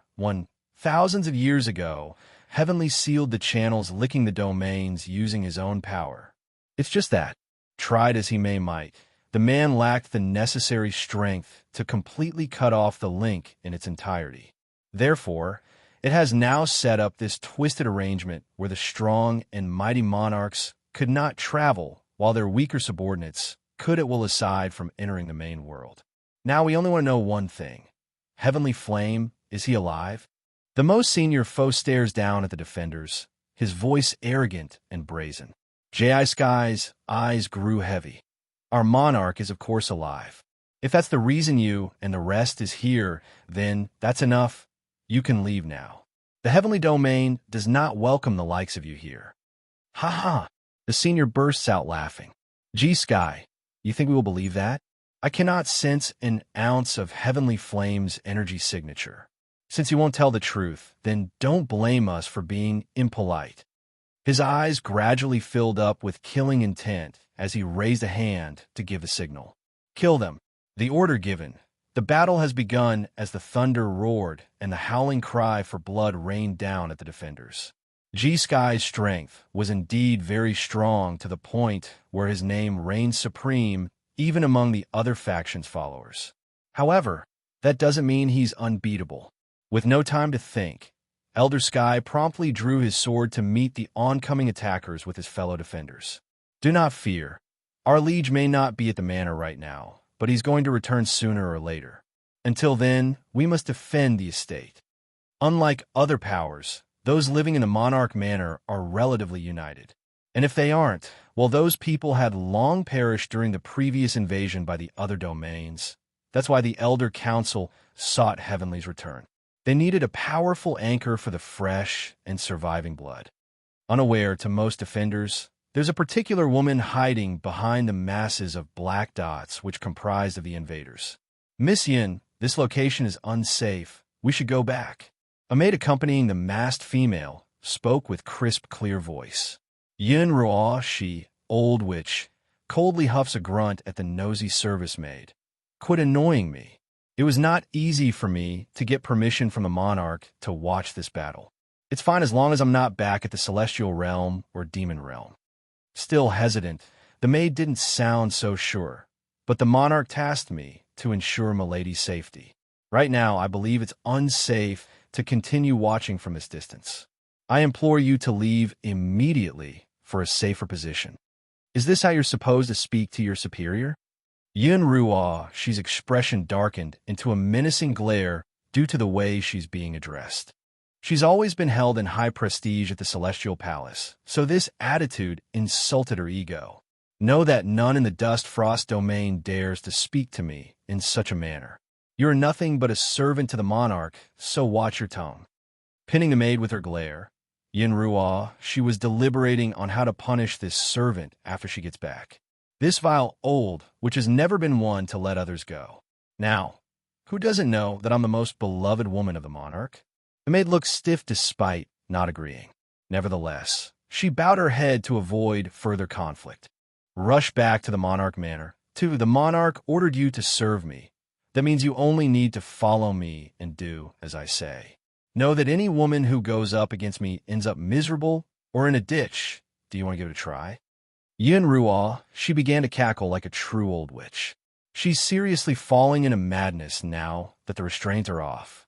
Fortunately for this vile being, the wind around her were extremely loud, coupling with the constant yelling from the battle beneath. None were able to pick up her voice. The maid's face went as white as one would expect, though. She's not happy about Yin Ruo's style of being pompous and rude to everyone around herself. Besides, someone that hasn't even received a proper title from the monarch doesn't deserve such fine indulgences. Yet it's quite true, any female that got in the way of this old, which did find themselves in the gutters at a later fate. Yin Ruo, she saw the face the maid made there. For that, she's very pleased and grinned with baring teeth underneath that mask. That's the benefit of power. Now, I don't even need to hide my real self anymore. Like now, it's so pleasing to see the horror on their faces when I start making threats. And just you wait, Yin, I have already reached a height you can never achieve. Once the Dust Frost domain attacks the main world, not even the demons can protect you anymore. Now stay quiet while I watch this show. Yin Ruo, she was done, and turns her attention back to G-Sky and the others. This war is not something one comes across easily. Perhaps there won't be a second chance in a lifetime. What shame. I've long heard of Heavenly Flame's name from those at the Dust Frost domain. He's supposed to be a rare genius that stands at the very peak. Too bad he's too blinding and doesn't know how to hide his brilliance. Now he's offended too many and will perish at the hands of those he deems beneath himself. In this old witch's view, even if the guy remains missing for now, he's going to die sooner or later.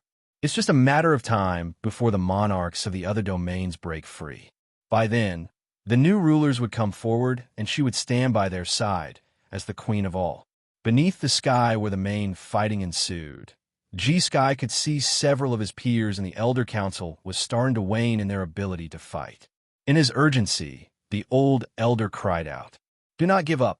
We must hold on until the monarch returns, understand? If we fall now, then only death awaits us all. Sure enough, G-Sky's words had the added effect of revitalizing the fighting spirit of those who were ready to give up due to the fatigue and pressure. They understood that if they're going to die anyways, then it's better off fighting. They are no cowards.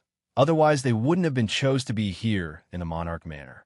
Before anyone knew it, the darkened sky of gloom and oppression had dispersed to reveal the bright red sunset. The scene felt like the world's been stained with human blood due to that crimson shade. For this, the scent of death hovered in the air like an indispensable fog while warriors fell from both sides. G-Sky found his heart bleeding inside after he saw the newest causality among his fellow defenders. It was an elder like him, a good friend and a good comrade. Now, the person was dead, laying there lifelessly with his eyes shot wide open in resentment. In a burst of rage, the mighty Elder Sky flew into a violent rampage with his sword. One strike to reap ahead, a second sweep to decapacitate a foe across the waist. He became a walking death reaper on the battlefield. He wants revenge. Revenge for his fellow comrades. Behind the crowd of remaining defenders who was in charge of protecting the weak inside the manor, Guya stayed hidden behind a big oak tree as she watched the ensuing battle. She too didn't feel well as she cusped her mouth in horror at the bloodshed. How could this be? Why is this happening? It's not what I wanted to see. I only wanted to bring Elder Sky back by leaking the news. I only wanted to use them as a distraction so I can sneak away to where Heavenly is. Since that day where Elder Sky left with Bayin, she's been placed under house arrest pretty much. Rush back to the Monarch Manor. 3. When the foreign enemy attacked, all the people sent to watch over the Gu estate were transferred over, thus allowing herself to sneak out. In a way, she succeeded in her plan. However, she could not find Gu Lao, though, before departing. Out of fear for her trusted attendant's safety, Guya reluctantly came to the Monarch Manor to seek the old man. But why is this happening? Haven't all the enemies who came to attack in the past not been blocked by the elders? She thought that when Elder Sky returned from the ruins, the situation would dissolve on its own. But that's not happening. Some of the elders are dead in front of her already. No, this is not what I wanted. I didn't mean to hurt anyone. I only wanted to confirm Heavenly's safety. That's why I wanted to go find him. Did you reveal the monarch's absence? A light voice from the side, then that caught the guilty woman off guard. In a flash, Guya's complexion became a ghostly white as she hurried to check who's speaking. Is it you? The young girl asked again with those unfriendly eyes. Miss Ji-song, please don't talk such nonsense at a time like this. Guya's face barely made a change when she smiled and retorted. How can I sell out the monarch? Guya understood full well the consequences of admitting. That's why she must never tell the truth. Ji-song did not smile or frown, only staring deeply like she could gaze into the darkest secret of this woman. If you did it, the monarch and my grandfather will not let you go for this. Despite the voice not being intimidating or threatening, those words alone were enough to make Guya freeze up. Out of reflex, she began to sweat as a gulp took hold in the throat. Miss Ji-song is too funny. I would never go behind the Monarch Manor to do such a thing. Ji-song didn't buy it one bit and continued to glare at her. You know better than anyone if you could do such a thing or not. Guya wanted to refute such an accusation right there and then. Unfortunately, her voice disappeared as she opened that mouth to deny because those dead bodies had come into her sight once again. With the monarch's influence, he's bound to discover the truth that I did it. If there wasn't any casualty, then it's one thing, but even some of the elders are dead. He won't let me go for this even if I didn't mean to do it. Miss Ji-song, I'm only here to look for Gu Lao. Have you seen him? Guya presses down her inner panic and barely managed to smile as she asked. Ji-song didn't give a reply to that right away. Instead, she slowly looked upwards at the invaders, probably dead by now. Elder 6 and Elder 7 is already dead at the hands of these evil men. He should be no different. Her little heart has been set on Guya being the perpetrator of instigating this invasion, so her mood wasn't very up. What's more, she could see the flash of panic when she called out the woman. She may not be intelligent and sharp like her elders, but she's not oblivious to those who lie. Guya's figure appeared very stiff after that comment, pulling her lips into a frown. In that case, I will go look for him elsewhere. This matter was done at her own decision while concealing it from Gu Lao. That's why she must locate her attendant to discuss the issue, because only he could protect herself. Rush back to the Monarch Manor, for after a long stretched-out battle, G-Sky was gradually feeling the strain on his old self after deflecting the last blow. He hasn't given up, but strong will doesn't equal to physical strength in this case. Bang! Attacking from the rear in his moment of weakness, G-Sky did not dodge in time and took the blow bluntly. Dropping his sword, this old man could no longer carry his weapon and flew many meters off before plunging into the cold, hard ground with that fall. Elder Sky, those on the Monarch Manor side exclaims in great fright at the sight. Grandfather! Ji-Song's heart jumped, her head a blank state as she ran towards her only family member. Little Song, after spitting out blood from due to the injury, the poor grandfather only saw the painful image of his granddaughter crying and running over. For that, his old face crumbled into horror. Don't come over. Back over in the sky, the leading foe took notice and waved his men to dive down for intercept. Immediately, Ji-Song was caught between several attackers with her in the middle. PFF. G-Sky once again spewed blood from his mouth at the situation, those eyes a reckoning of red. Don't any of you touch her. Whoever dares to touch so much as a hair on her will have their soul crushed under my fist. I will take you all to hell with me if I must. The enemy leader did not seem to hear the threat, though, and instead reached down to bring the child into a choking hold with his hand. Ji-Song, all of the elders are very much frantic now as they attempted to break through the blockade for a rescue. Sadly, the enemy forces were many and they too little to resist. In retrospect, Ji-Song didn't appear frightened in the slightest despite being in such a predicament. You let her go? Let go of my granddaughter. Pulling himself up, G-Sky wanted to run over to be blocked by countless swords from the front. Old man, your granddaughter is in our hands now. If you tell us where Heavenly Flame is, then we'll let your granddaughter go. How about that? Saying this was a woman dressed in blue. Her sarcastic eyes fell upon G-Sky when saying that. They've been stalking the Monarch Manor for several days already, and the reason they didn't attack earlier was because they wanted more information regarding Heavenly's existence. If the guy was around, he would have come out by now. And as they all see, clearly the guy was either in great danger or seriously injured. Regardless, it's the time to press their advantage. Furthermore, imagine they managed to capture the infamous Heavenly Flame alive. That would be a merit worthy of going into the history books. My grandfather won't ever tell you anything.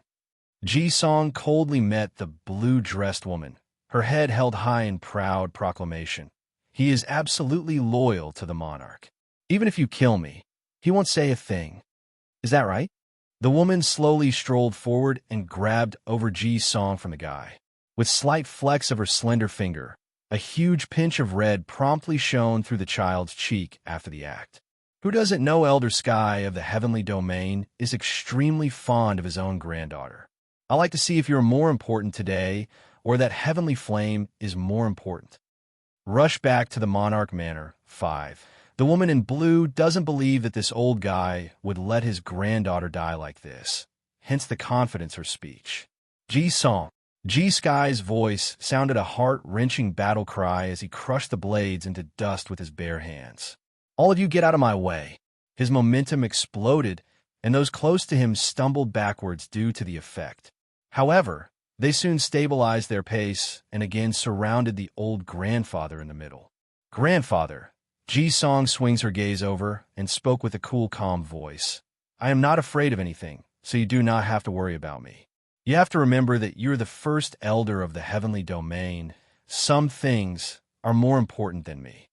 Aching in the heart over his granddaughter's maturity, G-Sky spews another mouthful of blood as his momentum deflated. I told you all to let go of my granddaughter. Are you deaf? What skill do you bastards have in harming a child? If you got the balls, then come at me instead. Song, she's just a child. and my only concern in the world. But betraying the monarch is not possible. Even if I don't know if he's able to get out of the ruins, that doesn't matter. What's more, next to the ruins, there is still Ling Yin waiting for her mother.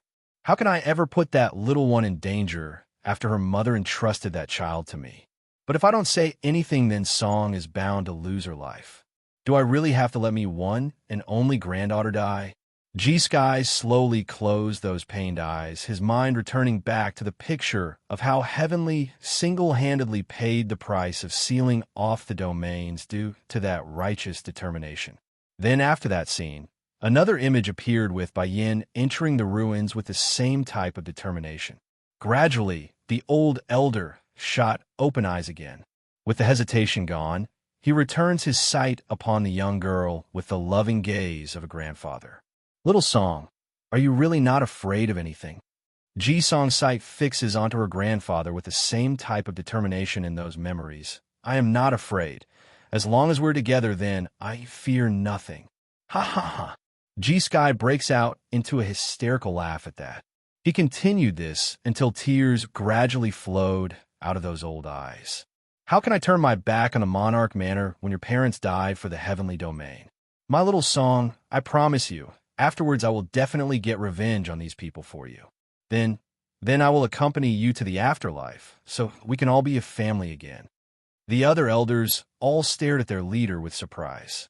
No one knows better than they do regarding the level of love G-Sky had for this child. She's his life. Without this granddaughter, he would be without a purpose. By then, what other reason does he have to live? Grandfather, Ji-Song softly formed a smile as her eyes beamed with pride. You are my hero. In comparison to saving a granddaughter, giving one up requires even more courage. Rush back to the Monarch Manor. 6. This way, the monarch would not die once he returns, and her grandfather wouldn't become a sinner. He would have succeeded in preserving his values and his name. The woman in blue had a slight change in her expression after that. Flexing her muscle as she pinched the child's hand, everyone could hear the sound of brittle bones snapping. In light of the excruciating pain, though, Ji-Song didn't dare utter a single cry. She's afraid her voice would make her grandfather regret and change his decision.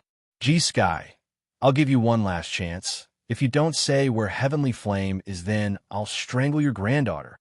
The vile woman's eyes were cold and sinister as a snake. Song. G-Sky issued a despairing roar. Grabbing the nearest weapon he could find, the old grandfather slashed into the air with an arc at anyone who blocked his path. Come after me if you want to kill me. Don't touch my granddaughter.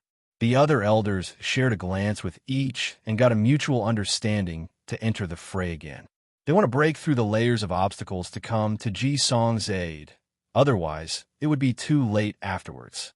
Ji-Song's breathing has grown increasingly more difficult as she choked under that grip. Knowing her end was near, the child wanted to give one last look at her grandfather before dying. Just another look. Tears flowed from the corner of the girl's eyes at that thought. There's so much yearning and sadness in there that it's heartbreaking.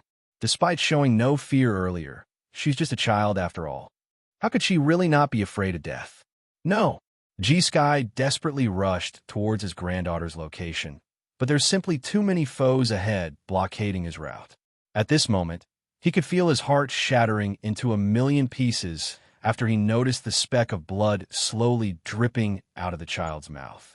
It's the obvious sign she's going to give in at any second. Song.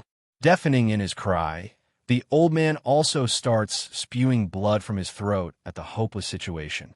The enemy saw this opening and most definitely took advantage of this. In their haste, they shot forward and pierced countless swords into the old elder's body. Song wanted to plead for her grandfather to stop after that.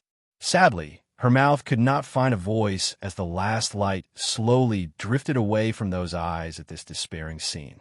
This time, she reckons she won't be able to escape. Grandfather will die too, but she wants Grandpa to live well. The monarch can't be without grandfather. Ji-Song gently closed her eyes in regretful resentment at these invaders. Now, the woman in blue only needs to give one tiny tug to end her life due to how weak she has become. And sure enough, That grip gradually began to tighten around the neck, since the woman in blue figured this child was no longer of use. Stop, you stop this right now. Fifth Elder and the others also roared in absolute anger. Come after us instead. Don't hurt an innocent child. Song is only 10 years old. Do you not have any consciousness? Child. Back over in the sky, the flax-colored robed senior, who's in charge of this invasion force, sneered with delight. You are mistaken about something here. Regardless of you being a child or an old senile, you're all going to die. Everyone in the heavenly domain will die today.